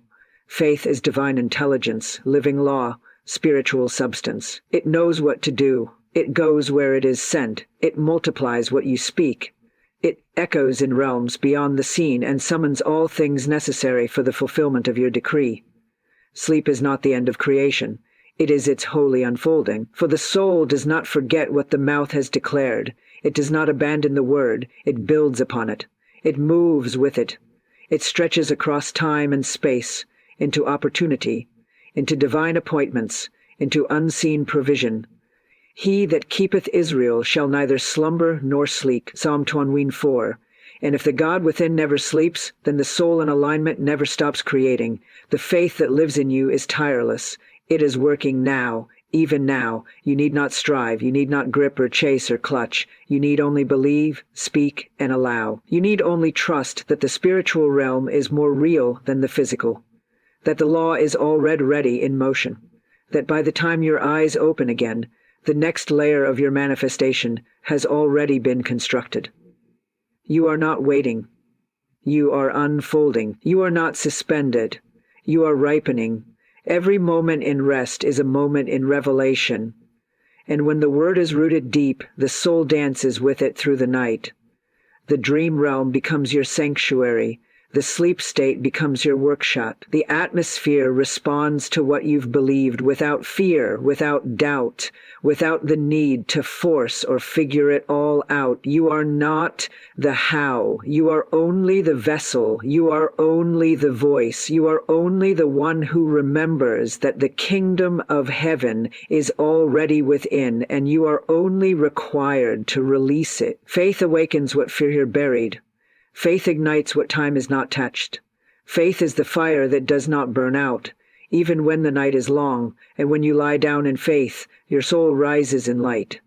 It is there, in the unseen, in the stillness, in the silence, that mountains move, that doors open, that gold is gathered, that answers come. It is there that your decree becomes divine choreography, invisible and perfect, bringing all things into order. Say now, my soul is at work even while I sleep. My faith is alive. My word is unfolding. I rest in divine assurance. I rest in spiritual law. I rest because it is done. Repeat it until the body softens, until the mind stops chasing, until peace takes its place as your teacher and guide. You are not doing nothing. You are doing everything. For to trust, to truly rest, is the highest act of alignment. Let your nights become sacred. Let your sleep become ceremony. Lay down with decree. Lay down with praise. Lay down with the knowing that something holy is happening beneath the surface. You have spoken, and it must be done. You have believed, and it must appear. You have released, and it must return. The soul does not sleep when it is charged with divine instruction. The soul does not rest when faith has been set in motion. And in this sacred place between breath and dream, the voice that once trembled with doubt begins to rise again. Not in fear, but in holy authority, prepared to speak not as one seeking, but as one who already receives. Speak as one who already possesses, and the universe obeys. Speak not from lack, but from law. Speak not as one hoping, but as one knowing. For the law does not respond to doubt. It responds to identity. It moves not for the one who wishes, but for the one who is. When you declare from fullness, when you speak as though the harvest is already in your hands, the harvest begins to move toward you. Therefore I say unto you, whatsoever things ye desire, when ye pray, believe that ye receive them, and ye shall have them. Mark 1:4, this is not theory, it is law, it is divine protocol. To speak as one who already has is not pretending, it is remembering. It is aligning with the truth that the soul has always known. You are not calling things into existence. You are allowing them to surface. You are not creating from scratch. You are agreeing with the divine pattern that is already formed. The blueprint is complete. Your words give it permission to appear. Your belief allows it to take shape. When you say, I am rich, the substance of wealth begins to organize itself around your vibration. When you say, I receive now, the ethers respond with confirmation. There is no resistance in the realm of spirit, only agreement or delay, and delay is only the result of divided speech, of saying, I am, and then whispering, but maybe not yet. Let your words be whole, let your speech be single, let your vibration be clean. Heaven honors conviction. Creation bows to unwavering tone. Not loudness, but clarity. Not forth with faith. Speak with rhythm. Speak with intention. Speak with stillness behind your voice. And heaven will hear not just your words, but your soul. The voice that moves the mountain is the one that already sees it moved. The decree that manifests is the one spoken in identity, not in need. Say it now. It is mine. I receive it. I walk in it. I thank God for it. Not tomorrow, not someday. Now, always now. Your now is not measured by time. It is measured by consciousness. The moment you believe it is yours, it becomes yours. The moment you take possession in word and spirit, reality bends, circumstances shift, pathways open. Speak it until your body aligns. Speak it until your breath slows. Speak it until the atmosphere changes. For there is no delay in spirit, only in belief, no withholding in heaven, only in permission. And your permission is your word. Say not, I will be, for that is the language of waiting. Say not, one day, for that is the speech of separation. Say, I am. Say, I have. Say, it is done. This is the speech of the soul that knows. This is the tone of the spirit that reigns. You are not rehearsing. You are revealing. You are not hoping. You are harmonizing with divine supply. The law recognizes the voice of the one who walks as though it is already fulfilled. The angels rush to meet the one who speaks in the vibration of possession. You do not attract from need. You attract from identity. And identity is chosen by decree. Who you say you are, you become. What you say you have begins to gather. Your word is the gate. Your belief is the key. Your rhythm is the path. Speak now. I am aligned with infinite supply. I speak as one who already holds. I walk in divine provision. I rest in divine completion. Say it until there is no doubt. Say it until there is no gap. Say it until you and the promise are one. This is not delusion. It is divine order. This is not arrogance. It is spiritual inheritance. The prodigal son was restored not when he begged, but when he returned, when he remembered who he was. And the father said, Son, thou art ever with me, and all that I have is thine. Luke 15:3-1, you have not been disqualified. You have only been distracted. Return to your place. Return to your word. Return to your inheritance. And from that holy place of identity, your voice will no longer tremble. Your prayer will no longer plead. Your decree will carry the vibration of completion, the tone of fulfillment, the echo of heaven. And when you speak from that sacred alignment, the law responds, not as an outsider, but as your faithful servant, bringing into form what your soul already knows is yours. What you praise multiplies. What you fear invites lack. Praise is the soul's agreement with abundance. It is the music of faith, the rhythm of remembrance, the vibration of divine knowing. When you praise, you tell the universe, I see the good, therefore I welcome more. When you speak well of what you already have, you activate the law of increase. You turn the key of multiplication. For it is written, He that hath, to him shall be given, and he shall have more abundance. Matthew 13:12. This is not favoritism. It is spiritual law. Praise is not just words. It is alignment. Praise is not a performance. It is a frequency. It is the soul standing in agreement with God, saying, You are faithful. You are my source. I trust what I see, and I trust what I do not see. And when the atmosphere of your heart is filled with gratitude, the windows of heaven open. You cannot praise and remain in lack. You cannot give thanks and be forgotten by the law. Gratitude is magnetic. Praise is a seed. Rejoicing is the rhythm that calls more to you. Even in the invisible, there is cause to praise. Even before the arrival, there is reason to thank. Not because the thing is seen, but because the thing is already done. Praise is faith in motion. Praise is prophecy on your tongue. Praise is how the soul walks through the valley while still speaking of green pastures. When you say, Thank you, God, for the money already on the way, you are calling it into the now. You are collapsing time with the vibration of trust. You are making room for what was held back only by your silence. What you fear, you energize. What you worry about, you water. Fear is misplaced faith. Fear is belief in lack. Fear is a false prayer sent out with trembling. But perfect love casteth out fear. And praise perfects love. Praise brings your heart back into the knowing that God is your supply, and there is no shortage in the Spirit. Say now, I praise my way into provision. I praise my way into peace. I praise my way into wealth. And the energy around you will rise. When your words are filled with admiration for what is, they become a beacon for more. The law sees that you have honored the seed and sends the harvest. The angels hear the sound of joy and rush in with increase. The universe hears the tone of gratitude and opens wide the storehouse of good. You are not waiting on a breakthrough. You are building it with every word of praise. This is not a game. This is a sacred order. Your words shape your world. Your declarations mold your destiny. Your gratitude determines the flow. Praise is the permission slip for abundance. Praise is the soul's way of saying, I have seen enough of God's goodness to trust what I cannot see. And in that space, miracles move. In that atmosphere, manifestation accelerates. Even when you have little, praise as if you have much.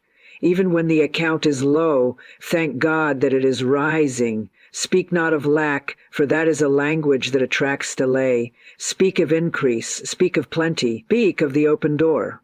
Let the weak say, I am strong. Joel 3:10. And let the poor say, I am rich. Not because the bank says so, but because the soul knows so, because the word says so, because heaven has already decreed it. Let your voice become the sound of expectation. Let your language be the echo of abundance. Let your speech be the fragrance of divine faith. Praise is the aroma that attracts supply. Rejoice now. Rejoice in the hallway. Rejoice in the not yet. For praise is not reaction, it is revelation. It is your spirit standing before the invisible throne and saying, I receive, I believe, and I will speak of your goodness all the days of my life. Say now, I praise my present, I praise my future. I praise the money that flows while I rest. I praise the overflow that cannot be stopped. I praise because it is already done. Let the room fill with those words. Let the air bend with that vibration. Let your sleep carry that sound. Let your soul sing while the body rests, for the law is listening, and the law multiplies what you magnify. And as praise opens the way, as the atmosphere becomes ripe with rejoicing, the timing of heaven begins to accelerate. The answers quicken, the gates swing wide. And the one who once begged now begins to command. Not through effort, but through exaltation. Divine right timing responds to unshakable decree, not to begging, not to hoping, not to a voice that wavers between belief and doubt. It responds to the voice that knows, the voice that speaks not to chase, but to call, not to wait, but to declare. For the soul that is rooted in divine law does not worry about the when. It trusts the rhythm of the unseen. It knows that heaven moves on rhythm, not resistance, that the moment you release the word, the clock of spirit begins to turn. You are not delayed, you are being aligned. You are not forgotten, you are being prepared for receipt. Every decree you make in faith sets a time in motion, a divine countdown, a spiritual appointment. And though it may not arrive by the calendar of man, it will never miss its divine hour. For the vision is yet for an appointed time, but at the end it shall speak and not lie. Though it tarry, wait for it. Because it will surely come, it will not tarry. Habakkuk 2:3. Do not confuse silence with absence. Do not confuse waiting with denial. Do not confuse stillness with void. The law never forgets what was spoken in truth. There is a rhythm under the surface, a cadence in the spirit, and that which is yours by divine right cannot be denied, cannot be lost, cannot be stolen, cannot be missed. It is marked with your frequency. It is tied to your name in the heavens. It will arrive at the precise moment you are most ready to carry it.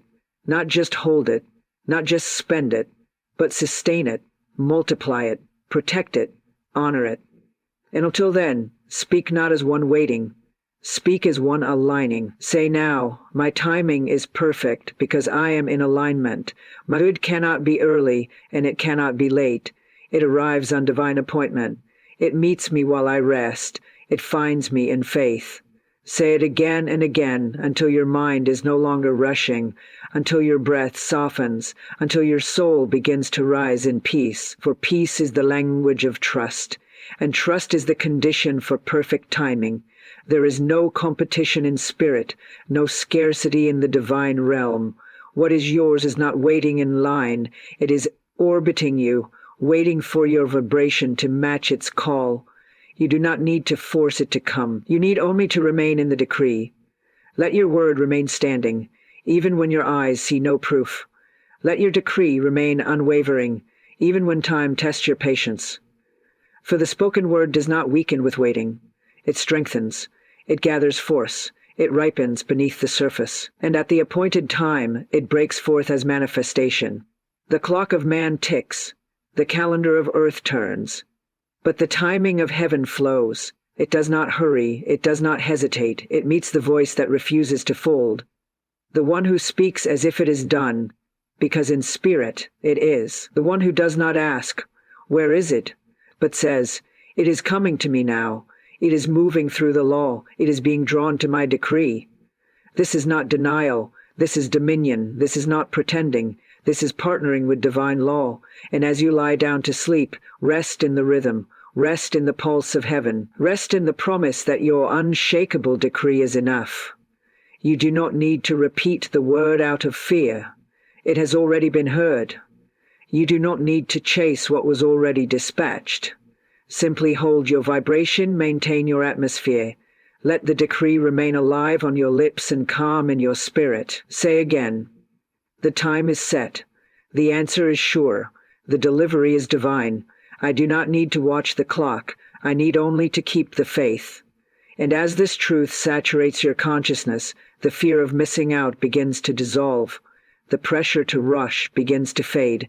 And in its place, the frequency of completion begins to hum. The rhythm of arrival begins to play through your energy field, and the timing that once felt like a mystery begins to feel like a certainty wrapped in stillness.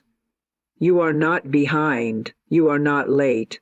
You are exactly where you need to be for what is divinely yours to locate you. And when you know this, when you feel this, when you speak from this sacred alignment, you no longer ask the time, you become the timing. The kingdom of supply is within, waiting for your voice. It is not beyond the stars. It is not buried in distant lands. It is not locked behind effort or found through the approval of others. It is within you now, quiet, holy, unlimited. For the kingdom of God cometh not with observation, neither shall they say, Lo here, or Lo there. For behold, the kingdom of God is within you. Luke 17:21. This is not poetry, this is not metaphor, this is spiritual reality. The treasure you seek is not far from you. It does not dwell in banks. It does not hide in opportunity. It does not exist in some future self. It waits in silence, waiting for your voice to remember its authority. The moment you speak from truth, the kingdom opens. The moment you declare from spirit, the gates swing wide. The storehouses begin to pour. The rivers begin to flow. Not because you found something new, but because you remembered what was always yours. The supply is not summoned. It is spoken into view. When you say, I receive, you unlock what has been sealed by forgetfulness. When you say, it is mine, you melt the illusion of distance. When you say, I am provided for, the law responds, because it has no choice. It is written, it is finished, and it is governed by decree. You do not need to fight for supply.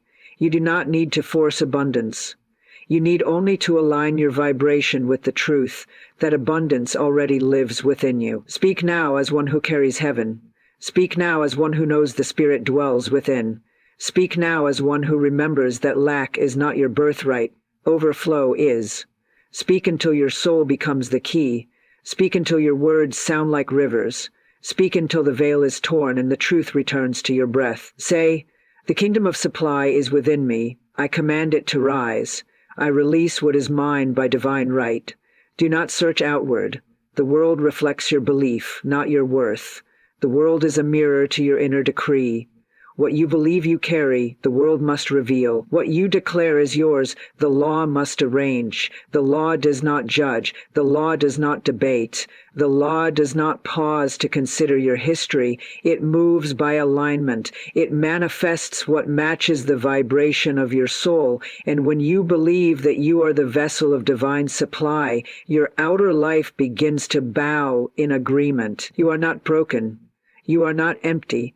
You are not behind. You are not unworthy. You are the house of the holy. You are the temple of provision. You are the image and likeness of the one who called light out of darkness and said, it is good. You are not separate from your source. You are the extension of it. And everything that is good and perfect has already been placed within your reach, through the kingdom that lives in you. Let your voice now become the sound that wakes the inner treasury. Let your decree be the light that opens the chamber doors. You are not begging, you are not hoping, you are not asking from outside the gate. You are speaking from within the throne room. You are commanding from the center of heaven's abundance. The vault is open when the voice aligns. The gates respond to the soul that no longer doubts its authority. Say it again. The kingdom of supply is within. It is full. It is ready. It is mine by divine inheritance. I release it now. I speak it forth. I see it made manifest. Let these words wrap your being. Let them settle into your cells. Let them fill the atmosphere like incense rising. The law is listening, the soul is remembering, the supply is moving, not because you earned it, but because you claimed it. There is no more delay when you realize it was never far. There is no more struggle when you know it was never locked. And as you fall into sleep, let these words carry you like waves. The kingdom is within. The supply is within. My voice is the door. Say it again and again, and the night shall carry your decree into the dawn. Now is the appointed hour. Now is the holy moment where soul and spirit unite in remembrance. You are not hoping anymore. You are knowing. You are not waiting anymore. You are commanding. The veil is lifted. The law is active. The word is in motion. The kingdom is within, and your voice is the opening. I now speak my desire into form. It appears in divine order by divine law without delay. I now speak my desire into form. It appears in divine order by divine law without delay. I now speak my desire into form. It appears in divine order by divine law without delay. Heaven hears. Law responds, the gates are open, the storehouse is full, and I am no longer outside looking in. I am seated in the center of divine supply. I do not chase, I call. I do not force, I speak. I do not strive, I decree. My word is law. My decree is sacred. My speech creates substance. I speak with holy boldness. I command with divine authority. I declare with spiritual precision. What I speak, I see. What I decree, I receive. My voice is no longer silent. My power is no longer dormant.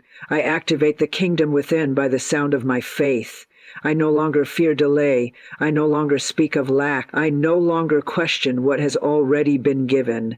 I speak as one who has. I declare as one who knows. I rest as one who reigns. Everything I need is already here. Everything I desire is already mine. Everything I have spoken is already unfolding. I am the living demonstration of divine supply. I am the vessel of wealth, peace, favor, and overflow. I am the voice of completion, the echo of fulfillment, the decree of heaven on earth. Let every word I have spoken now return fulfilled. Let the law be sealed. Let the rhythm continue. Let the evidence appear, not by chance, but by divine design. And so it is. There is a secret that holds more power than all the words spoken upon the earth. It is not shouted from rooftops, nor written on tablets of stone. It is whispered in the silence of the heart, and only those who know how to guard it find that it multiplies and manifests in their life with marvelous accuracy. The law is simple: what you hold in silence grows, what you scatter in idle chatter dissolves. The invisible always precedes the visible, and the unseen thought takes form long before the world has eyes to see it. Therefore, the tongue is not merely a servant of expression, it is the gatekeeper of destiny.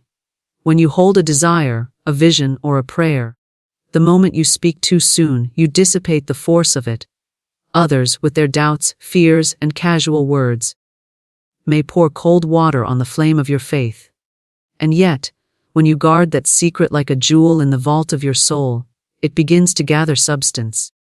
Silence, then, is not weakness, it is strength. For the silent one is communing with the infinite, and the infinite requires no defense. A seed planted in the ground must not be disturbed.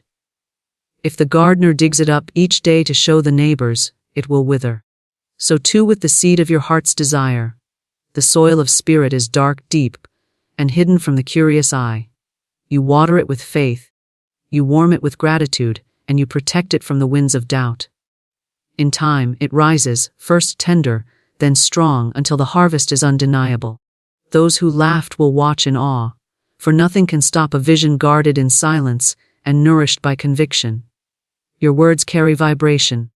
To speak of your secret before it is strong enough is to invite currents that may not be friendly. Some will envy, some will criticize, and some will project their own fears upon your dream. Why give them the chance? Instead, walk in quiet certainty, knowing that what belongs to you by divine right cannot be taken, delayed, nor denied. Let your silence be your shield, and your manifestation will be your testimony. The one who talks endlessly about what they will do often never does it. The one who moves in stillness, holding the image firmly within, is the one who arrives. Power works in the unseen. Electricity itself is silent until it meets a channel. So it is with spiritual power. Hold your secret until it becomes too real to be denied, until it breaks forth like dawn after the longest night. The world respects results, but results are born from the womb of silence. Therefore, learn the holy art of keeping your own counsel. Whisper your desire only to the infinite, and trust that it has already heard. Hold this secret and shut your mouth, for in that quiet lies the miracle. Silence protects the seed of your desire, for every thought, every intention, every vision you hold within yourself is a living seed. It is planted not in the soil of the earth, but in the fertile ground of your consciousness. Just as the farmer knows better than to expose his seed to the air, the frost, and the trampling of feet, so must the wise one guard the inner seed of their heart. The moment you decide upon a desire, the instant you see in your mind's eye the picture of what you long to create or receive, that seed begins its silent journey into form. It is fragile at first, invisible to others, vulnerable to the careless word and the doubtful thought. In its earliest stage, it is a tender shoot. And if it is constantly exposed to the chatter of tongues or the skepticism of others, its power can be weakened and the soil disturbed. Silence is the rich, dark ground where the seed is given time to root and grow unseen, unbothered, and unthreatened by the winds of the outer world. To speak too soon of your desire is to expose it before it has gathered strength. When you talk endlessly about your dreams, you may feel momentary excitement, but each word pulls a little of the energy outward, instead of letting it build within. People will add their opinions, their doubts, and their own limitations, and these can cloud the pure vision you once held. The seed becomes crowded with weeds not of your making, and before long, what should have grown with divine certainty is choked by unnecessary interference. Silence, therefore, is not mere restraint. It is a protective barrier. It is the invisible fence around the garden of your soul, keeping out the careless, the curious, and the critical. The seed needs time to draw nourishment from the unseen. It gathers life from your steady faith, from your gratitude, from the quiet certainty with which you carry yourself each day. Just as the earth works mysteriously beneath the surface, drawing moisture, warmth, and energy from the sun, so does the subconscious and the spirit bring forth your desire. This is why silence is golden, for silence gives the seed time to establish roots that will one day support the weight of the great tree. Without roots, even the strongest plant will topple at the first storm. Without silence, even the brightest vision can wither under the gaze of doubt. When you are silent about your seed, you are declaring trust in the unseen process. You no longer need to prove it, explain it, or defend it to anyone. You know that it is already growing, and this quiet knowing multiplies its strength. The seed in the soil does not need applause or commentary. It simply requires space and time. Likewise, your desire does not need to be broadcast to the world. It needs to be nurtured in the inner chamber of your mind, where no other influence can distort its shape. Many people scatter their seeds carelessly. They talk of their goals and visions before they are ready, sharing them with those who cannot understand. What happens then? The energy disperses, the clarity fades, and the vision no longer feels alive. The secret is not that the seed disappears, but that it becomes weakened by being tugged in too many directions. Your silence keeps the energy focused. It concentrates the light, the warmth, the nourishment all in one place, ensuring that the seed has the best chance to sprout strong and whole. Think of how nature hides her processes.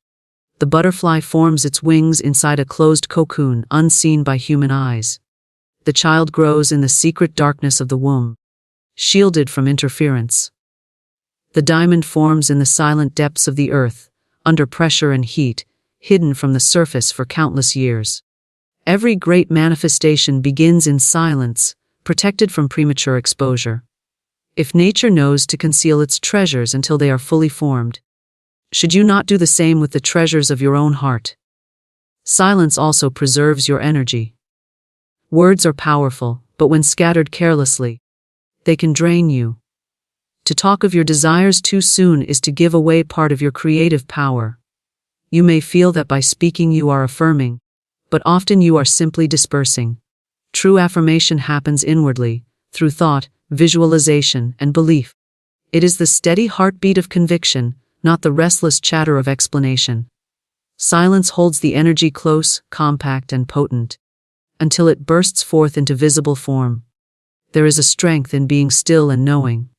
Others may question, they may push, they may wonder why you remain quiet about your plans. But your silence is not emptiness, it is fullness contained. It is the wisdom of waiting. The tree does not rush to display its fruit in the first week of planting. The flower does not open its petals before the bud has gathered enough life. You too must allow your seed the dignity of time and the shield of secrecy. This is why silence protects the seed of your desire. It is the invisible guard, the unseen wall. The quiet strength that holds the dream safe until it has grown strong enough to be revealed without fear of withering. Just as a mother protects her child in the womb, so must you protect the seed in your soul. Silence is the womb of manifestation. It is the chamber where the seed draws life unseen, where it develops its form, where it grows in power until it is ready to emerge. And when it does, no word of doubt, no look of disbelief, no careless comment from another can undo it, for it has already taken root, already risen, already claimed its place in the visible world. Words carry vibration that can weaken or strengthen your vision. For every sound that leaves your lips is more than mere speech. It is a current of energy, a wave set forth upon the unseen, rippling out into the substance of life. The vibration of a word is like a tuning fork that calls forth either harmony or discord, depending on its tone, its intention, and the feeling behind it. To speak is to release power, and that power does not vanish. It creates, it attracts, and it shapes. When you realize that words are not idle but alive, you begin to understand why care must be taken with every utterance. Each word is a seed of vibration, and it either supports the vision you hold or it works against it. When you speak with faith, with conviction, with clarity, you fortify the vision within. The vibration of such words resonates with strength and draws to it similar currents. Like attracts like, and the word spoken in belief calls forth opportunities, people, and circumstances aligned with that belief. When you declare, "It is mine," with confidence, the universe echoes back in agreement. You feel stronger, your vision feels clearer, and the vibration gathers momentum in the unseen realm. Words of faith build walls of protection around your desire. They reinforce the structure and give shape to the unseen seed. But when you speak in doubt, when you allow complaint, worry, or fear to color your words, the vibration shifts. The vision that was once strong becomes diluted, the energy scatters. The subconscious hears every word and does not argue. It simply accepts and creates from it. To say, "I can't," or "It's too hard," is to impress weakness upon the soil of your mind, and the vibration weakens the roots of your vision. Even when spoken carelessly, words carry power, and careless words can undo days of careful cultivation. For this reason, the wise one watches the tongue and refuses to speak anything that contradicts the picture they are holding in silence. The vibration of words is not limited to sound. Words create atmosphere. Enter a room where people are speaking of failure, gossip, or fear, and you will feel the heaviness of their vibration. Enter another where gratitude, praise, and encouragement fill the air, and your spirit rises. The same is true of the words you speak to yourself in the silence of your mind. The inner dialogue is as potent as the outer speech. Every affirmation strengthens or weakens, every repeated phrase builds or destroys. The subconscious is impressionable, and the vibration of words, especially those repeated often, imprints deeply, becoming patterns of thought that shape your destiny. Words are like garments for your thoughts. A thought clothed in a strong, clear word takes form swiftly. A thought clothed in weak, doubtful word struggles to find expression. You may hold a vision within, but if your daily speech contradicts it, you are pulling in two directions. Imagine planting a seed and watering it daily. Then each evening pouring poison over it. The seed cannot thrive under such contradiction. Likewise, your vision cannot grow strong if your words weaken its vibration. Words spoken with emotion are especially powerful. When your heart burns with feeling, the vibration carries far. A word spoken in anger may wound deeply, lasting years in memory. A word spoken in love may heal, uplift, and inspire for a lifetime. So too with the words you attach to your vision. If you speak with passion and certainty, the vibration amplifies. It quickens the manifestation, it calls forth the unseen forces to support your aim. If you speak with hesitation, or worse, with ridicule of your own dream, the vibration falters and the seed weakens. This is why it is not enough to merely think positively. Your speech must be aligned as well. To say one thing and think another creates conflict in vibration. The strongest manifestation arises when thought, word, and feeling are in harmony. Then the vibration is pure, undivided, and irresistible. Your words become channels of power, carrying your vision outward like waves of sound that continue long after the moment of speaking. Consider how sound itself affects matter. A glass can shatter from a note held at the right pitch. Sand will form patterns when subjected to vibration. Water responds to tones, shaping itself according to frequency. If the material world is shaped by vibration, how much more is the subtle world of thought and spirit influenced by the words you speak? Every word is a vibration entering the invisible substance from which form is made. Speak of lack, and you align with lack. Speak of abundance, and you align with abundance. Speak of fear, and you call fear closer. Speak of faith, and faith multiplies. The vibration of words can also linger. A single discouraging remark from another may echo in the mind for years, if allowed. But so too can a word of encouragement. This is why guarding your environment and the words you permit yourself to hear and repeat is essential. Surround yourself with uplifting vibrations, with affirmations that strengthen, with speech that aligns with your vision. Do not lend your voice to conversations that weaken. Do not repeat phrases that contradict your good, and do not give energy to words that carry decay. Every culture has long understood the sacredness of the spoken word.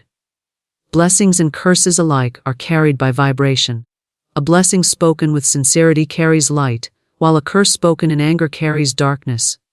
Both are words, but their vibration determines their effect. Likewise, the words you speak over your vision are blessings or curses. Each time you affirm its reality, you bless it. Each time you speak doubt, you curse it. The wise one blesses their own desire daily with words of faith, gratitude, and certainty. To master your words is to master the vibration you send into the universe. It is to align the unseen forces with your vision and to ensure that nothing spoken weakens its power. Every word carries vibration that either builds or destroys, strengthens or weakens, attracts or repels. To realize this is to understand why silence has its place and why speech must be chosen with care. Your vision depends not only on the seed within, but also on the vibration that surrounds it. And that vibration is shaped by the words you allow to pass through your lips and settle into your heart. Guard your secret from doubt, envy, and criticism, for nothing weakens the sacred seed of your desire more than the careless influence of others. The dream you carry within is like a flame sheltered in cupped hands. It burns brightly when protected, but a single gust of doubt or a careless word can cause it to flicker and fade. When you allow others to gaze upon your vision before it is strong enough to stand on its own, you expose it to forces that do not nurture, but undermine. Not everyone will see what you see, and not everyone has the faith to believe in what has not yet taken form. For this reason, the wise soul keeps the vision close, like a treasure hidden in the heart, shielded from those who cannot comprehend it. Doubt is the first thief to watch for. The doubter does not always speak with malice. Often they believe they are being practical, even helpful. They ask questions that sow uncertainty. How will you do it? What if it fails? What if it costs too much? Each question, though seemingly innocent, carries the vibration of hesitation, and hesitation is poison to the growing seed of faith. The seed does not need to know how, it only needs to grow. The one who allows doubt to enter begins to second, guess their vision, and what was once clear becomes clouded.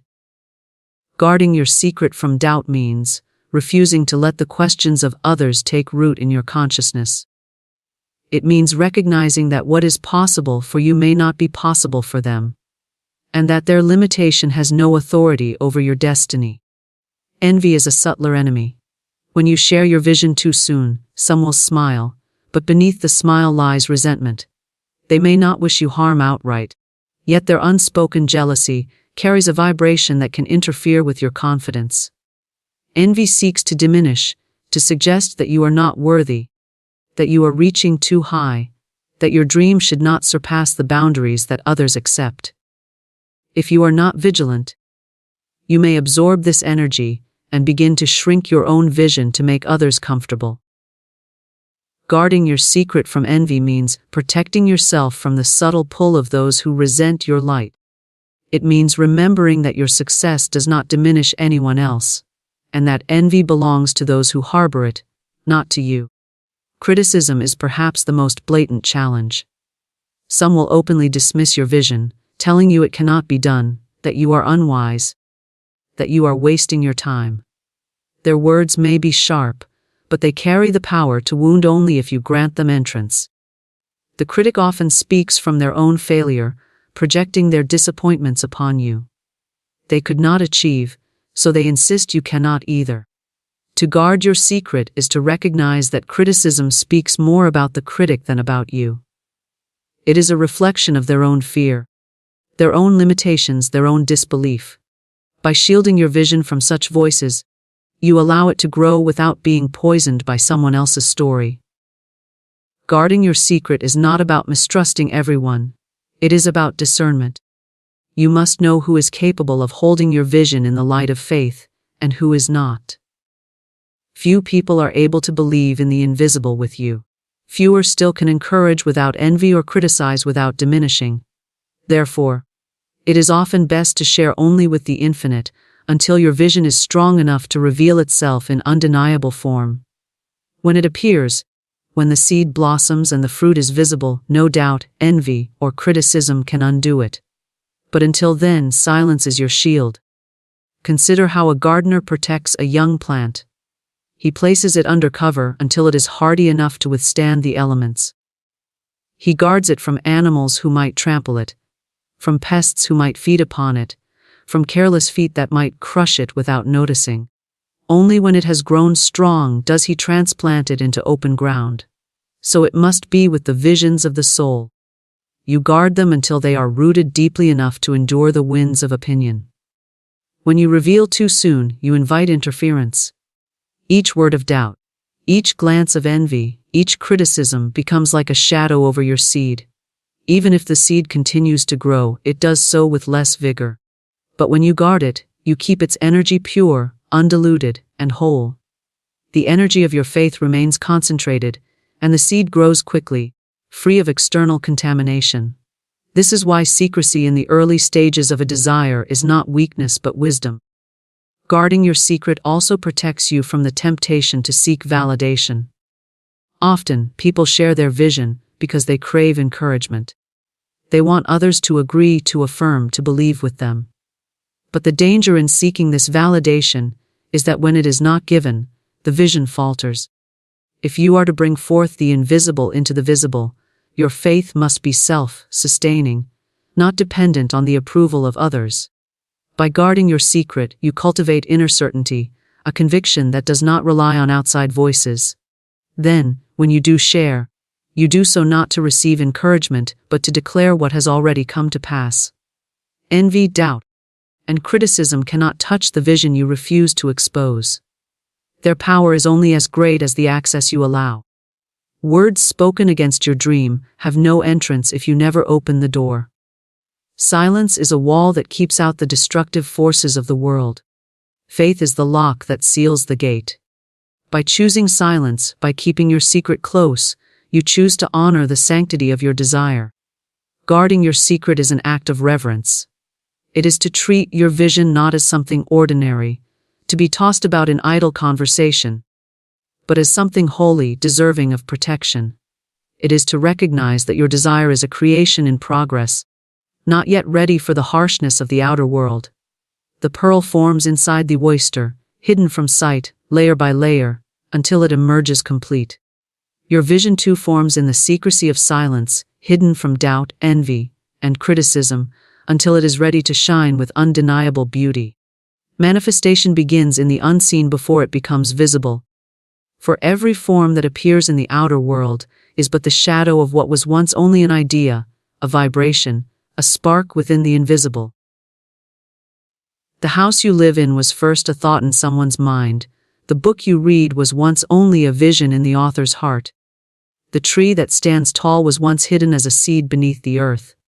Nothing appears suddenly without first existing in silence, in darkness, in the unseen realm where all things are born. To understand this is to understand the law of creation. The invisible always precedes the visible, and to work with the unseen is to move with the true power of manifestation. When you hold a vision, you are already engaging with the unseen. It is real, though others cannot see it. It exists, though it is not yet tangible. The unseen is the womb where desire is conceived and nurtured until the time of birth.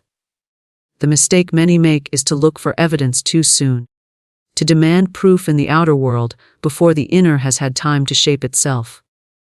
Just as the child must grow for months before being born, so must the desire develop unseen before showing its face in the visible. Faith is the bridge between the two. Faith knows that because the unseen exists, the seen must follow. The unseen is not empty. It is filled with substance, with infinite intelligence, with the raw material of creation.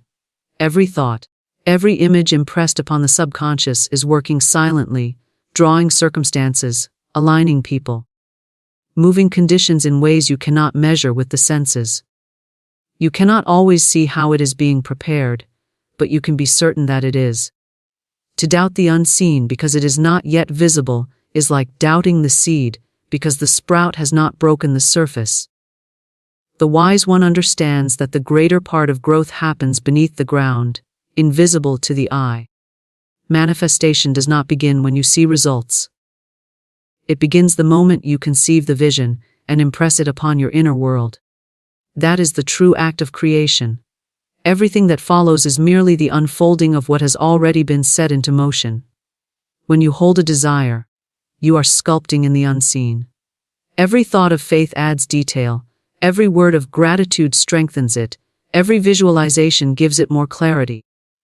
It is being built behind the curtain, and when the curtain rises, what appears may seem sudden to the world, but you will know it has long been prepared.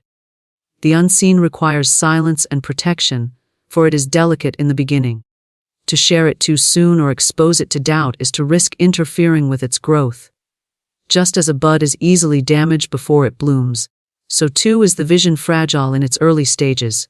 It must be held close, nourished in quiet confidence, and believed in even when no evidence is yet visible. The gardener does not despair when days pass without seeing green. He knows the unseen work is happening in the soil. Likewise, you must trust that the unseen is always active, even when the outer world looks unchanged. The unseen operates according to laws that are constant and impartial. Just as gravity is unseen yet governs every movement on earth, so does the law of mind govern the process of manifestation. What you impress inwardly must eventually express outwardly. The visible world is the result of countless unseen impressions layered over time. If your inner world is filled with faith, clarity, and certainty, your outer world will mirror it. If it is filled with fear, confusion, and doubt, your outer world will reflect that instead. This is why mastery of the unseen is mastery of life. Imagination is the key instrument of the unseen. When you imagine, you are not creating fantasy. You are working in the workshop of reality. The picture you form in imagination is already real in the unseen, and if sustained, it will clothe itself in physical form. This is why daydreams without faith and consistency fade, while visions held with conviction eventually take shape. The unseen does not play with shadows. It molds substance. Your task is to hold the image steady, unwavering, until the unseen completes its work. Every great creation in history was first mocked because it existed only in the unseen. The inventor saw what others could not see. The artist envisioned what others could not imagine. The pioneer believed in lands others thought impossible. At first, the outer world showed no proof. There was nothing to point to, nothing to convince the doubters. But in the unseen, the creation was already alive. With persistence, the unseen became seen, and what was once laughed at became undeniable reality. The same law works in your life. That which you hold within, with steadfast faith, must eventually reveal itself outwardly, regardless of whether others believe. The unseen is not bound by time as the visible is. What seems to delay in the physical realm may already be complete in the invisible, waiting only for the right conditions to appear. You may believe nothing is happening, yet beneath the surface, threads are being woven, connections are being made, alignments are unfolding. Just as the sunrise is inevitable though the sky is still dark, the manifestation of the unseen is inevitable once the inner picture is fully formed and believed in. The darkness is not a denial of light. It is simply the stage before the dawn. Patience is the companion of those who work with the unseen. They understand that rushing the process is like pulling at a plant to make it grow faster. The unseen has its rhythm, its perfect timing. When you trust it, you release anxiety. You no longer need to watch the soil constantly. You know the growth is happening. You live in quiet expectancy, certain that what is yours is already on its way. You treat the unseen not as possibility but as certainty. And this certainty is what accelerates the appearance in the visible. The unseen is also influenced by emotion. A vision held with cold detachment may linger, but a vision charged with joy, gratitude, and excitement gathers speed. Feeling is the magnet that draws the unseen into the visible. To imagine without feeling is to sketch without color, but to imagine with emotion is to paint vividly, so that the unseen takes form more swiftly. The universe responds to vibration, and emotion is the strongest vibration of all. To live aligned with manifestation is to live with awareness of the unseen. You understand that the outer world is not the starting point, but the result. You do not measure success by what your eyes can see today, but by the clarity of the vision you hold within. The unseen is the cause. The visible is the effect. To focus on the cause is to hold power. To focus only on the effect is to chase shadows. When you work in the unseen, you are working at the level where change is real and lasting. Hold your counsel. Results speak louder than talk. For words may stir excitement for a moment, but deeds and manifestations are the true evidence of power. To speak continually of what you will do, what you intend, what you dream of, is to scatter energy into the air. People may nod, they may encourage, they may even doubt, but none of their reactions create substance. Talk alone produces no fruit. The tree is not known by the sound of rustling leaves, but by the sweetness of its harvest. So too is the soul known not by promises or speeches, but by the results that silently appear from steadfast faith and action. When you hold your counsel, you conserve your strength. Every word spoken about what has not yet manifested weakens the focus, allowing the energy to dissipate into idle curiosity and unnecessary explanation. But when you remain silent, you keep the energy concentrated, like water held in a reservoir, ready to power the wheel at the appointed time. The one who speaks too soon gives away their power before the form has had time to solidify, but the one who holds their counsel builds a reservoir of unseen force that eventually overflows into visible manifestation. Silence, then, is not emptiness, it is storage of power. Results have a voice of their own. They require no defense, no persuasion, no explanation. When the manifestation appears, it speaks on your behalf with authority. No critic can argue with the harvest once it is in your hand. No doubter can refute the house once it is built, the book once it is written, the dream once it is embodied. Talk invites debate, but results end all debate. Results shine with a clarity that words cannot match. To live in such a way that your results speak for you is to walk in quiet strength. knowing that nothing is proved by noise, but everything is proved by manifestation. Holding your counsel also protects you from those who would drain your vision with their questions, their envy, their criticism. The more you talk, the more opportunity you give for others to inject doubt or to weaken your conviction. But when you keep silent, they have nothing to grasp, nothing to resist, nothing to attack. They are left to wonder, and wonder is powerless compared to certainty. Your silence keeps your vision hidden until it is undeniable, and by the time they see it, it is already too late for their doubt to interfere. There is wisdom in moving quietly. The greatest changes often happen unseen, unnoticed, until they burst forth with undeniable force. Rivers carve valleys not with noise, but with steady persistence. Stars are born in the silence of space. A pearl grows in the hidden shell of an oyster, layer by layer, until one day it is revealed in beauty. Likewise, your results grow silently when you hold your counsel, gathering strength until they shine so brightly that all must acknowledge them. The one who constantly talks of what they will do often becomes trapped in their own words. They enjoy the admiration of others for their grand plans, but the admiration fades when no results appear. They must talk again, promising new things, always speaking, seldom delivering. Their energy is spent in appearances rather than substance. But the one who holds their counsel speaks little, works much, and reveals only what is already completed. Their words are few, but their results are abundant. They do not need to declare their power, for their results reveal it. To hold your counsel is to trust the process of manifestation more than the opinions of people. You no longer seek validation from others. You no longer need to convince anyone. You know that your work with the unseen is enough, and that in time, the results will show.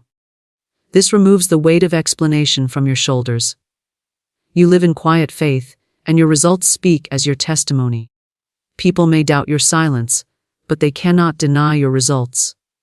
There is a dignity in withholding speech until the moment of revelation. The sculptor does not invite the crowd to watch while he chips away at the marble, enduring mistakes and rough edges. He works in silence until the form is complete, and only then does he unveil the statue. The crowd gasps not at his words but at his results. So too must you work in silence, refining, shaping, strengthening your vision until it stands complete. Your unveiling will require no speech, for the results themselves will proclaim what you have accomplished. Holding your counsel strengthens your relationship with the infinite. Instead of scattering your desire in idle talk, you bring it inward, speaking only to the higher power that alone has the authority to bring it forth. Your prayer is your speech, your silence is your faith, and your results are your proof.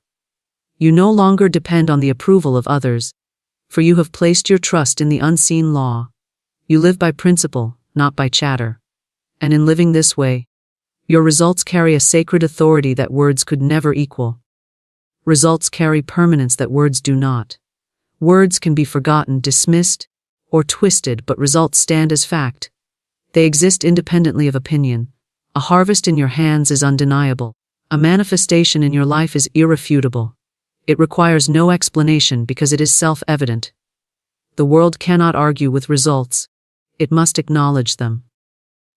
The quiet one who holds their counsel until results appear walks in greater power than the loud one who shouts without fruit. Holding your counsel teaches patience. It teaches you to trust timing, to allow the unseen to work without interference. You learn to resist the urge to announce, to prove, to seek validation. Instead, you let the results grow in silence, knowing that when they appear, they will speak for themselves. This patience strengthens you, for it teaches reliance on inner certainty rather than outward approval. You find peace in knowing that the results will arrive in their season, and until then, silence is your ally. There is also protection in results. Words may stir envy or provoke criticism, but results cannot be undone by these things. Once the manifestation is visible, no amount of doubt can erase it. It exists, it stands, it testifies. Holding your counsel allows your results to arrive fully formed, strong enough to withstand whatever opinions may come. When they appear, They do not need defense, for their very existence is defense enough. To live by this principle is to honor the power of action over talk, of manifestation over promise, of silence over noise. You become one who builds rather than boasts, one who produces rather than predicts. Your life becomes a testament to the truth that results carry their own voice, and that this voice is louder, clearer, and more lasting than all the talk in the world. Stop. Whatever you are doing, stop.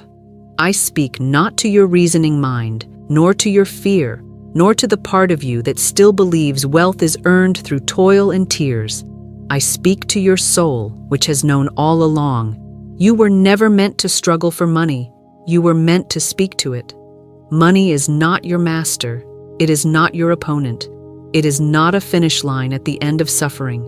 It is your obedient servant, awaiting your command. When the tongue aligns with truth, money obeys, not slowly, not someday, not after worthiness has been proven, but instantly, joyfully, and without resistance. One sentence, spoken in spiritual authority, turns lack into overflow. One sentence, when drenched in divine recognition, bends the seen and the unseen. I say it now with power. Money is not my master. It is my obedient servant. This is not poetry. This is not metaphor. This is law, divine law, irrefutable, eternal, perfect. And it is ready to work for you. The law I speak of is older than your doubt, older than your bank account, older than fear itself. It is the law of the spoken word, coupled with the law of instant manifestation. The moment the decree is pure, the moment the tone carries faith instead of fear, heaven responds, "Thou shalt decree a thing, and it shall be established unto thee." That is not suggestion, it is legal authority in the court of spirit. When a king speaks, the word becomes law. When a beggar speaks, the wind ignores him. Which voice do you wear when you speak of money? Do you murmur like a victim or decree like a victor? Money does not respond to hope. It responds to command. You may have tried visualizing, affirming, hoping, praying. But if your voice wavers, if your tone trembles, if your word is dipped in doubt, then all your declarations collapse like paper against steel. You must speak not to the problem, but into the atmosphere, as if the problem never existed. That is the great secret. You do not move money by describing your lack. You move it by announcing your rank. Imagine a well-trained animal. It does not move because you need it to. It moves because you issued a clear, confident, consistent command. It hears tone, it hears posture, it hears certainty. So does money. If you say, "Please come," money will hesitate. If you say, "I don't know how," money will reflect your confusion. But when you say, "I command it now," with the conviction of heaven behind you, all of creation hears and obeys. Say it with me again. Money is not my master, it is my obedient servant. Let the old theology collapse. Let the gospel of effort die. Let the law of divine alignment rise in you now. Now we speak the sentence, not as a chant, not as a wish, not as an experiment, but as a verdict, as a spiritual ruling passed down from the throne of dominion. The sentence is this: Money, I now speak to you. You are divine substance, and you obey my voice. Let no one rush past these words. Let no seeker dare dilute their power. These are not poetic flourishes to entertain the mind. They are holy instructions for commanding matter through spirit. For wealth is not a number, but a vibration. It is not paper, but presence. It is not earned, but declared. The tongue is the key, and this sentence turns the lock. Let me show you why this sentence works. First, it names money rightly, not as a human master, not as a wicked temptation, not as an idol to fear, but as what it truly is, divine substance. It is not from banks. It is not from bosses. It is not from clients or contracts or economic conditions. It is divine. It is spiritual. It is born from the invisible realm of law, shaped by voice, and formed through the mold of consciousness. Until you call it divine, you will always fear it. Until you call it obedient, you will always chase it. Second, this sentence removes personification. You do not ask money how it feels. You do not wonder if it will cooperate. You do not shrink before its silence. You command it. You speak to it as a master speaks to a tool. You do not romanticize a hammer. You lift it and strike. So it is with money. You do not worship it. You direct it. And third, this sentence asserts spiritual control. Not through emotion, not through desperation, not through strained begging, but through clear, calm, unshakable authority. This is not theater. This is alignment. This is the tone of the soul that remembers who it is. You are not a hopeful borrower in a long line at the gate of provision. You are the gate. You are the word that opens it. You are the voice that names the amount, declares the timing, and commands its obedience. So now we practice, not just once, but with rhythm, with breath, with the stillness of law behind every word. Breathe in fully. Let the breath reach down to your belly. For shallow breath is the signature of fear, but deep breath is the foundation of certainty. Now, on your next exhale, speak with me slowly and without apology. Money, I now speak to you. You are divine substance, and you obey my voice. Again. Money, I now speak to you. You are divine substance, and you obey my voice. And once more, with every cell in agreement, with your inner court silent before your decree. Money, I now speak to you. You are divine substance, and you obey my voice. This is not performance. This is law. This is not magic. This is dominion. Speak it daily. Speak it before looking at numbers. Speak it before signing contracts. Speak it before checking balances. Speak it until the world bends. Speak it until matter moves. Speak it until the room feels different and your atmosphere shifts from survival to surplus. Speak it not as a suggestion, but as the sentence that shifts all reality. Let us now destroy the idol of hustle, the illusion of strain, the grinding myth that has worn saints down to their bones and taught the spiritually royal to live like beggars. For too long, humanity has labored under the lie that money is made by sweat. That value must bleed out of the brow. That abundance is earned only through sacrifice and exhaustion and the brutal badge of effort. But I tell you now, this is not divine law. It is human programming. This is not spiritual truth. It is carnal hypnosis. And you must decide today whether you will serve hustle or serve harmony, whether you will cling to the sweat-soaked creed of the world or enter the peaceful current of the kingdom where money comes by decree, not by distress, where wealth flows by vibration, not calculation, where spiritual substance answers voice, not effort, not education, not experience, not endless striving. We begin by replacing the language of bondage with the language of alignment. No longer shall you say, I have to hustle, for the word hustle implies that wealth is elusive, that supply is suspicious, that money is hiding and must be chased down with brute force and anxious cunning. But money is not hiding, it is listening. Money is not a fugitive, it is a soldier awaiting instruction. So we say instead, I have to harmonize. I align with the current of divine flow. I get in rhythm with the law that governs increase. I move with the melody of spiritual abundance, and I let it carry me. When I speak in tune with truth, supply comes not with a fight, but with ease. No longer shall you say, I earn it. This phrase must be torn from your vocabulary like a weed from a garden. It is the chant of the spiritually amnesiac, the mantra of those who have forgotten that all things are given freely to the one who remembers their inheritance. Replace it immediately with, I align with it. Money is not earned, it is permitted. It is not achieved, it is received. And it cannot find you if your speech betrays a consciousness of toil. You do not earn sunlight. You open the curtain. You do not earn gravity. You surrender to its pull. So it is with divine supply. You do not earn it by labor, you receive it by law. And now I cancel every whisper, every inner echo, every generational sermon that said, money is hard. It is not.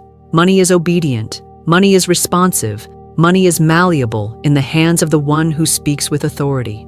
Declare it with me now. Money is obedient. I am the voice it obeys.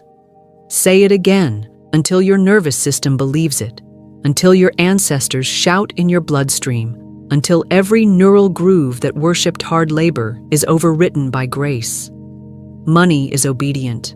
I am the voice it obeys. Visualize it now. Truly see it with your inner eye. A contract written in the old tongue of effort, written in sweat and fear and exhaustion, written by your parents, your teachers, your childhood, signed in silence by your younger self. And now, in your imagination, I hand you the pen. I hand you the fire. Tear it, burn it, dissolve it in the presence of spiritual truth. Watch the ash of that false agreement drift away as you speak the new covenant. I now sign my name to ease. I now enter contract with overflow. I now decree that wealth comes not through suffering, but through spiritual symmetry. You are not a workhorse. You are a commander. You are not a laborer in the field of striving. You are a mouthpiece of divine multiplication. Let the labor illusion fall. Let the hustle god die. Let your hands rest and your word rise. The great error of man is not in his desire for wealth, but in his position toward it. He speaks as the seeker. He speaks as the outsider. He speaks as one knocking at a door he does not believe he has the right to enter. And so his voice is faint. His words are riddled with permission-seeking tones. His declarations end in question marks. And the substance of wealth, waiting like a soldier to be instructed, hears no clear command and thus remains still, unmoved, unassigned. But I say to you, rise now in consciousness, for you were never meant to speak as the one who is hoping. You were born to speak as the one who is hosting divine supply. You are not a beggar before the gates of wealth. You are the gate. You are the voice. You are the mouth through which heaven invades the material. You are the sender, not the seeker. You are the decree, not the doubt. And so I give you the command. Speak not from hunger. Speak from heaven. Speak not as the mouth of your bank balance, but as the oracle of divine law. Say with me now, I no longer ask. I authorize, let that sentence rise in you until it changes your posture, until your shoulders lift, until your breath slows with certainty, until the words stop trembling out of your mouth like requests and begin roaring out of your soul like rulings. For your silence is not humility, it is delay. Your timidity is not holiness, it is disobedience to divine law. You were made in the image of a God who speaks galaxies into form. You were made in the image of a Christ who said to the storm, "Peace, be still," and the wind obeyed. And if you are made in that image, your voice must now reflect that same divine certainty. I challenge you now, not tomorrow, not after the next paycheck, not when the anxiety subsides, but now, to stop echoing the contents of your bank account and start echoing the contents of the kingdom. Stop quoting your expenses and start quoting your inheritance. Stop reporting the lack and start reporting the law. Stop praying as one who is trying to be chosen and start decreeing as one who has already been crowned.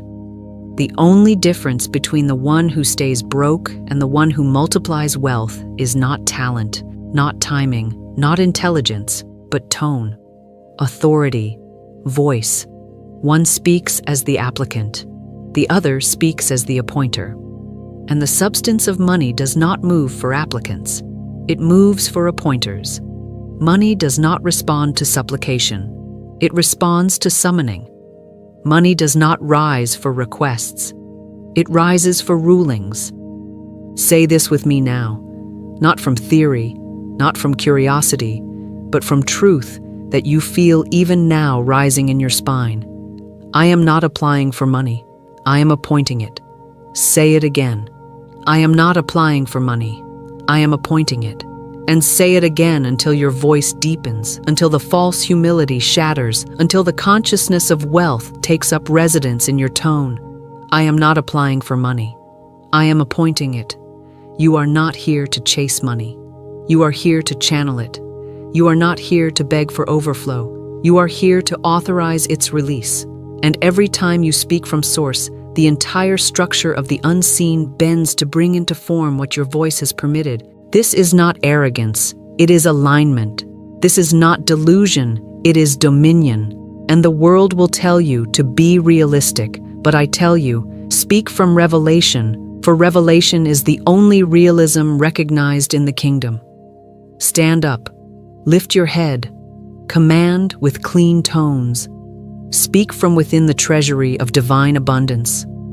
For you are not outside the gate. You are the one heaven has appointed to unlock it with your voice. Now speak these words with me, not as if repeating a mantra, hoping to convince yourself, but as one who recognizes that the moment your tongue moves in rhythm with divine truth, the invisible forces of wealth, increase, and supernatural order rearrange themselves to obey, because divine law is not slow, nor is it forgetful, nor is it hypothetical. It is immediate, living, spiritual fire, and your voice is the match that lights the altar of manifestation. Let your breath steady, let your spirit stand upright, and say these with full voltage, full faith, and full finality. Money recognizes my voice. It does not hesitate when I speak. It does not delay when I declare. It hears the frequency of faith woven into the fabric of my words, and it moves because I move. It comes because I call. It answers because I have ceased to whisper and begun to roar. Money recognizes my voice because my voice is backed by law, and law is never ignored. Money is not confused about its instructions. It does not wait to be earned. It waits to be spoken to. And I am speaking now. I speak as the one heaven trusts to govern gold. I command increase, and it obeys. I do not suggest it. I do not beg for it. I do not hope that it finds me someday, somehow, by accident or by the pity of fate. No, I command it, as the rightful heir of all things divine, as the legally authorized mouthpiece of abundance, as the voice who carries the echo of Eden's original design. I command increase, and because I have removed every fearful tone from my mouth, because I have stopped asking the wind and started ordering the waves, it obeys. Not tomorrow, not eventually, but now. It obeys now. I am not chasing, I am choosing. I no longer run behind opportunity, panting with desperation and shame. I sit in the seat of dominion, and I choose what belongs to me. I choose what aligns with spiritual law. I choose overflow, not because I need it, but because I am the one appointed to distribute it with clean hands and a commanding voice. I am not a spiritual orphan seeking scraps. I am the beloved steward whose voice reshapes the treasury. My word governs my wealth, not the economy, not the algorithm, not the stock market or the salary range or the predictions of financial analysts or the fears of my past. My word governs my wealth. It builds the structure. It assigns the flow. It calls the numbers. It opens the vaults. It writes the checks. It multiplies what exists and manifests what has not yet been seen. My word governs my wealth because my word is in alignment with divine law, and divine law never returns void. Now speak these affirmations again, slowly, truthfully, and with the boldness of one who knows. You are not repeating words, you are shifting reality. Now stop, breathe, let your soul catch up to the sound you just released. Because this is no longer a theory you're entertaining or a curiosity you're testing. This is now a spiritual engagement, a divine transaction, an invisible covenant being forged between your word and your world, between what you declare and what dares to appear, between your mouth and the miracle it has just magnetized. This is not just a video, and this is not just a teaching.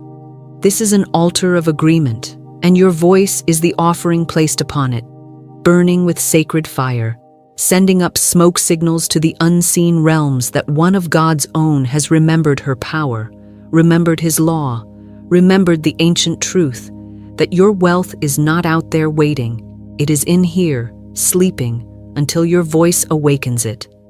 So I ask you now, not as a passive viewer, but as a participant in divine dominion. Have you ever dared to speak to money like a master? not a servant?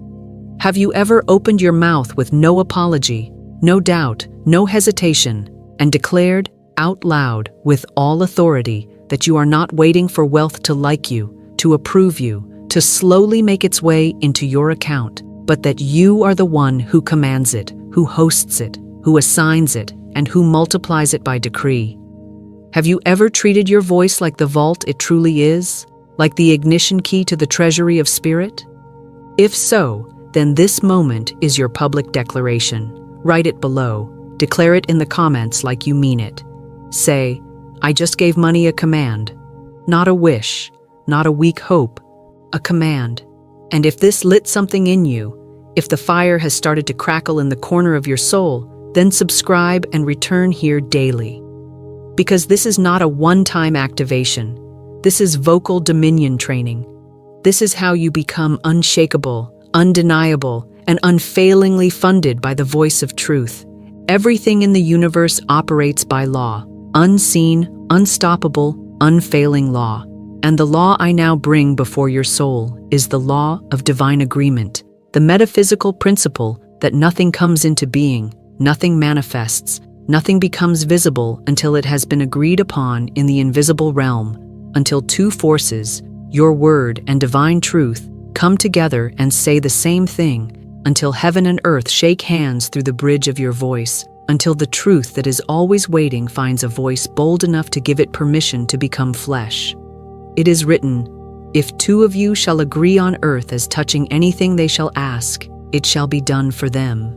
Matthew 18:19. And while many believe this refers to two people agreeing in prayer, I tell you now, with the full weight of spiritual law, that the most potent agreement is not between two bodies, but between your external voice and your internal belief, between what you speak aloud and what your subconscious silently echoes. Your word must not only be declared, but echoed in the silent chambers of your inner temple. You must not just speak prosperity from your lips. You must remove every whisper of contradiction from the basement of your soul. You must become the second witness to your own decree. The law of divine agreement demands that your inner and outer world say the same thing. Your conscious command and your subconscious expectation must marry in truth, or the seed will not sprout, the vault will not open, the flow will not begin. Your doubt is not neutral, it is spiritual interference. Your hesitation is not harmless, it is a silent veto. And your fear is not passive, it is an unauthorized cosigner on the check of your life. So I ask you now, not with sentiment, but with sacred urgency, what have you been agreeing with in silence? Have you allowed the voice of fear to sit beside your affirmations and nod along? Have you declared increase aloud while secretly expecting delay? Have you said, I receive with your mouth, but said, it won't happen with your hidden mental script? You cannot serve two voices. You cannot water the seeds of overflow while rehearsing the weather forecast of famine in your mind. The soil will spit out contradiction. The spirit will not honor confusion. The law does not bend to double-minded declarations.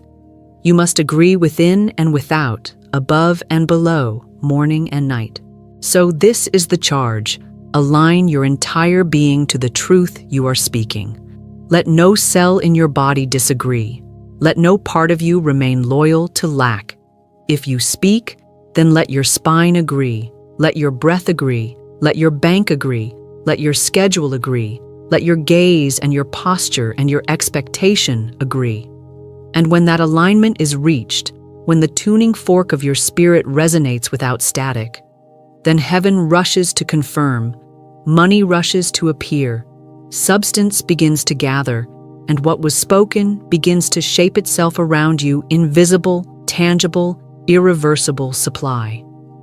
Now listen closely, for this is the pivot point where most fall back into the trap of visible facts, where they rehearse the numbers they see instead of releasing the numbers they are called to create, where they describe lack with great precision, but forget they were never assigned to report the appearance. They were anointed to rewire it with their word, to override it with their decree, to address the number not as a fixed reality, but as a servant of their vibration, a blank figure awaiting instruction from a master consciousness, a shapeless mist waiting to be commanded into form. If you have $7 in your account and you say with trembling voice, "I only have $7, you have just cast your vote for stagnation. You have stamped that amount with permanence. You have anointed it with power it never possessed. Because you did not speak to it, you spoke about it, and there is no spiritual authority in commentary, only in command. You must stop narrating the balance and start addressing it like a territory waiting to be filled. You must say, this account now receives divine increase. This number now multiplies under grace. This figure expands to match my spiritual inheritance. Do not say, I hope it grows. Say, I decree expansion now. Say, divine substance, fill this space. Say, I assign wealth to this account. Say, money, obey my voice and pour into this balance in perfect order, divine surplus, and visible confirmation. If you speak about the number, you give it the power to reflect the past. But when you speak to the number, you authorize it to mirror your next reality. Let me tell you the truth that changed everything for a woman I once knew. She came to me with tears in her voice, panic in her breath, and a story that began with, I've only got 14 cents. That was the number in her account.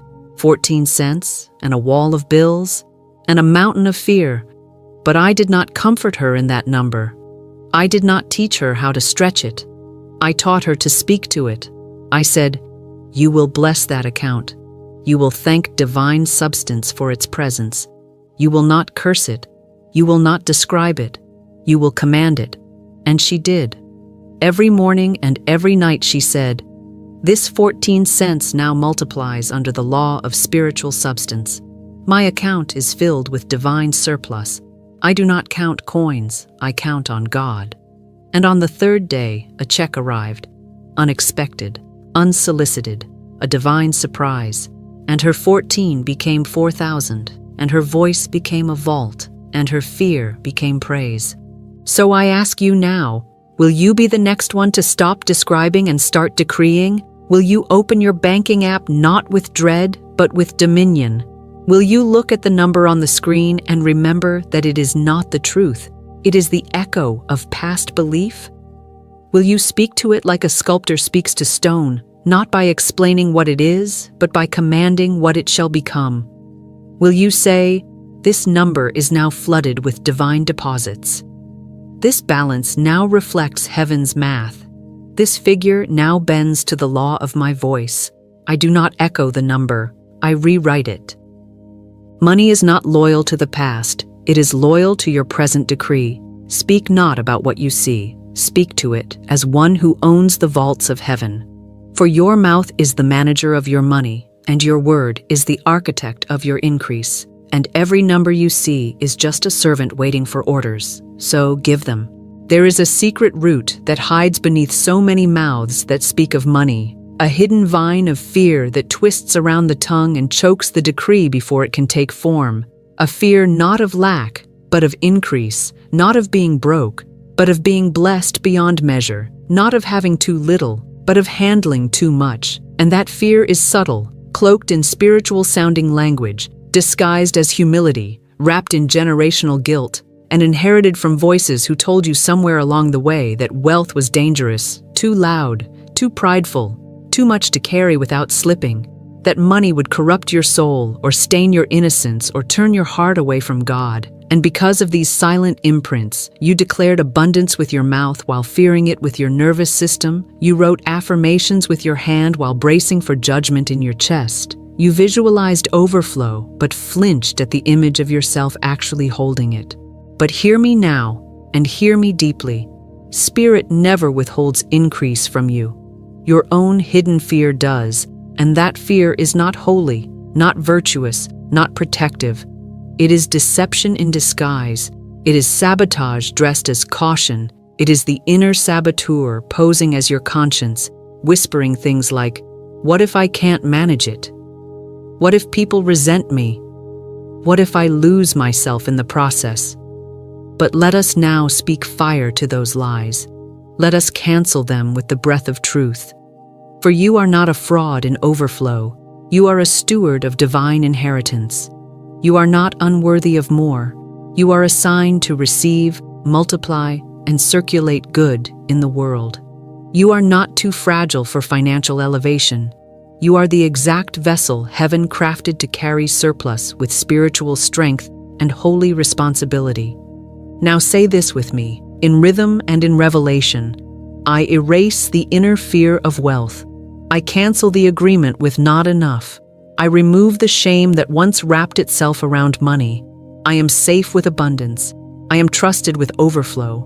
I am called to carry riches with clarity, humility, and divine power.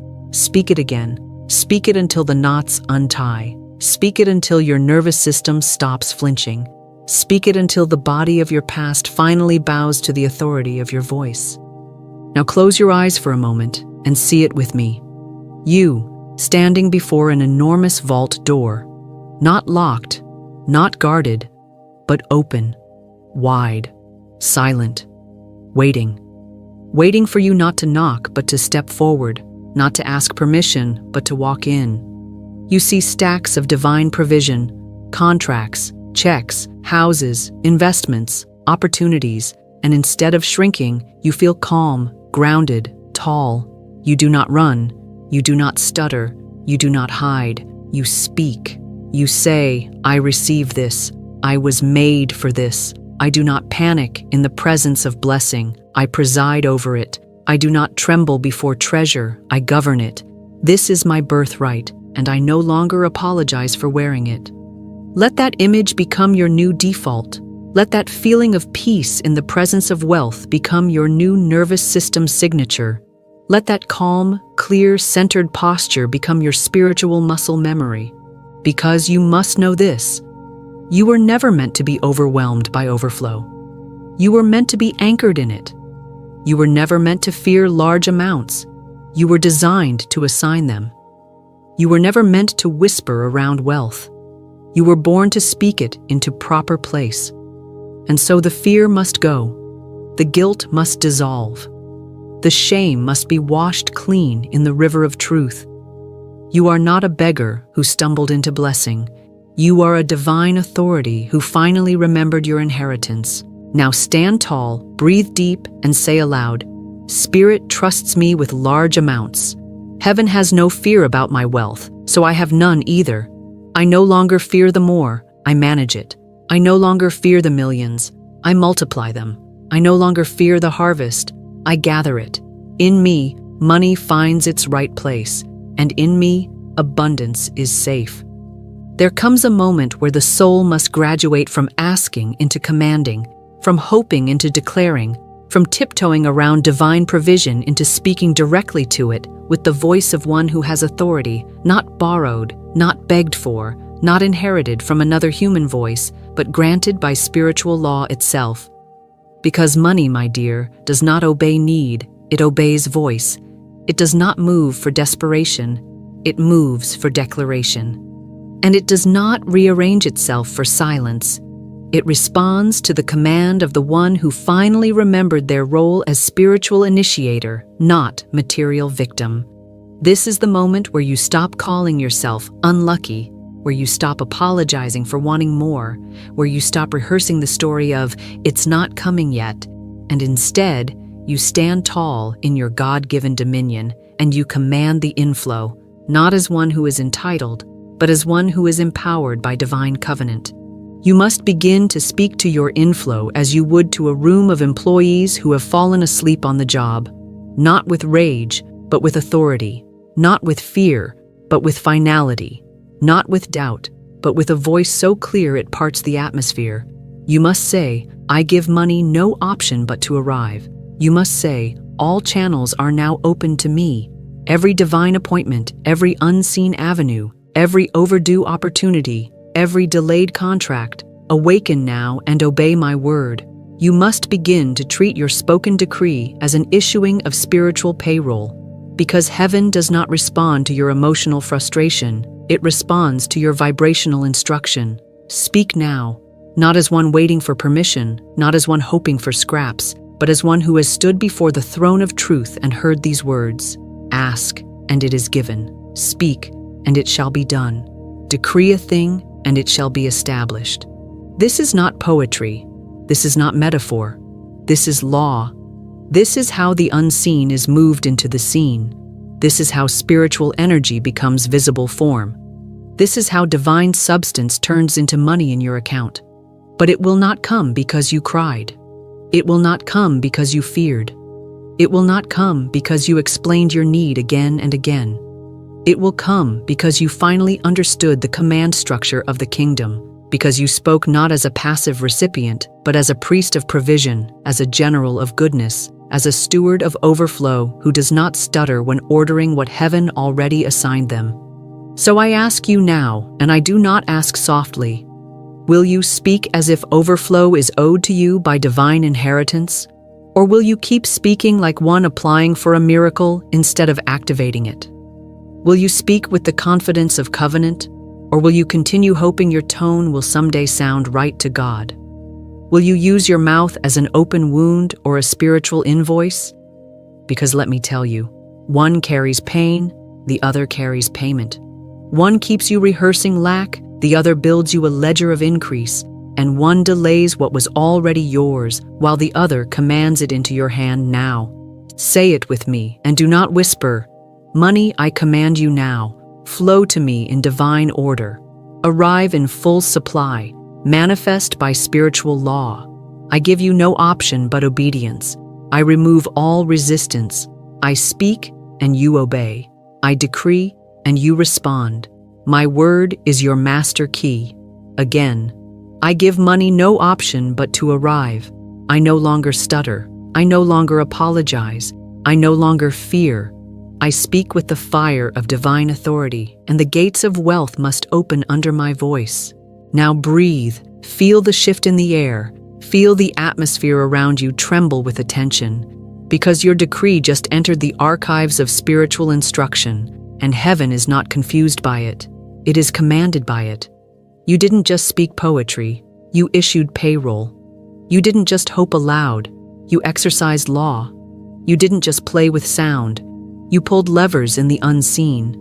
And now, the inflow has no choice but to answer. Let the affirmations now rise, not from your lips alone, but from your belly, from the throne room of your inner temple, from that sacred dimension within where no fear can breathe, where no past failure can echo, where no false authority holds rank, where only truth reigns and only law governs, and where your voice is not a passive instrument of feeling, but an activated rod of command. Because when I say affirm these words, I do not mean whisper them as a ritual. I mean thunder them through every cell of your being until your bones believe, until your breath adjusts to wealth frequency, until your bank account becomes irrelevant because you already moved in spiritual credit. Say it now. I give money divine instruction, not casual suggestion, not polite request, instruction, divine instruction, backed by the authority of spirit, sent out like a decree sealed with fire and holiness, landing not in fantasy but in invisible law, where it immediately begins to rearrange the energetic landscape of your reality. This is not fiction. This is how form bends to faith, how vibration becomes visible.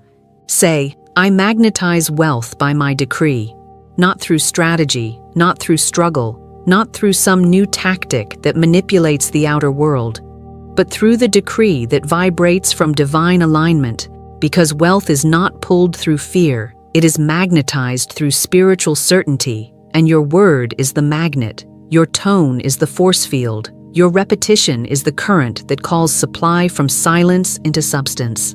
Now say, the unseen rearranges itself at my command. And do not speak it as though you are guessing.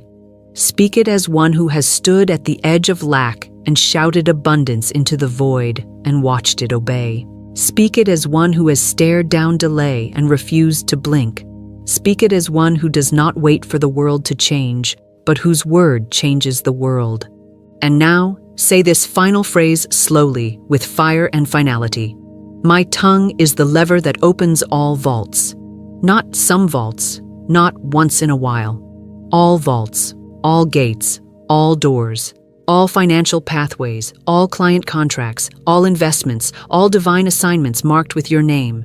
Your tongue opens them because your tongue is not flesh and blood. It is spiritual weapon. It is legal key. It is architect's tool. It is divine hammer. Your tongue opens what others think is locked because you were never meant to beg at the gates of provision. You were always meant to command them. Do you feel it? The rhythm? The current? The heat in your spine and the clearing in your chest? That is not emotion. That is evidence. The shift is real. The rearrangement has begun. The vault has heard your voice. Now that the decree has been spoken, now that the tongue has been loosed in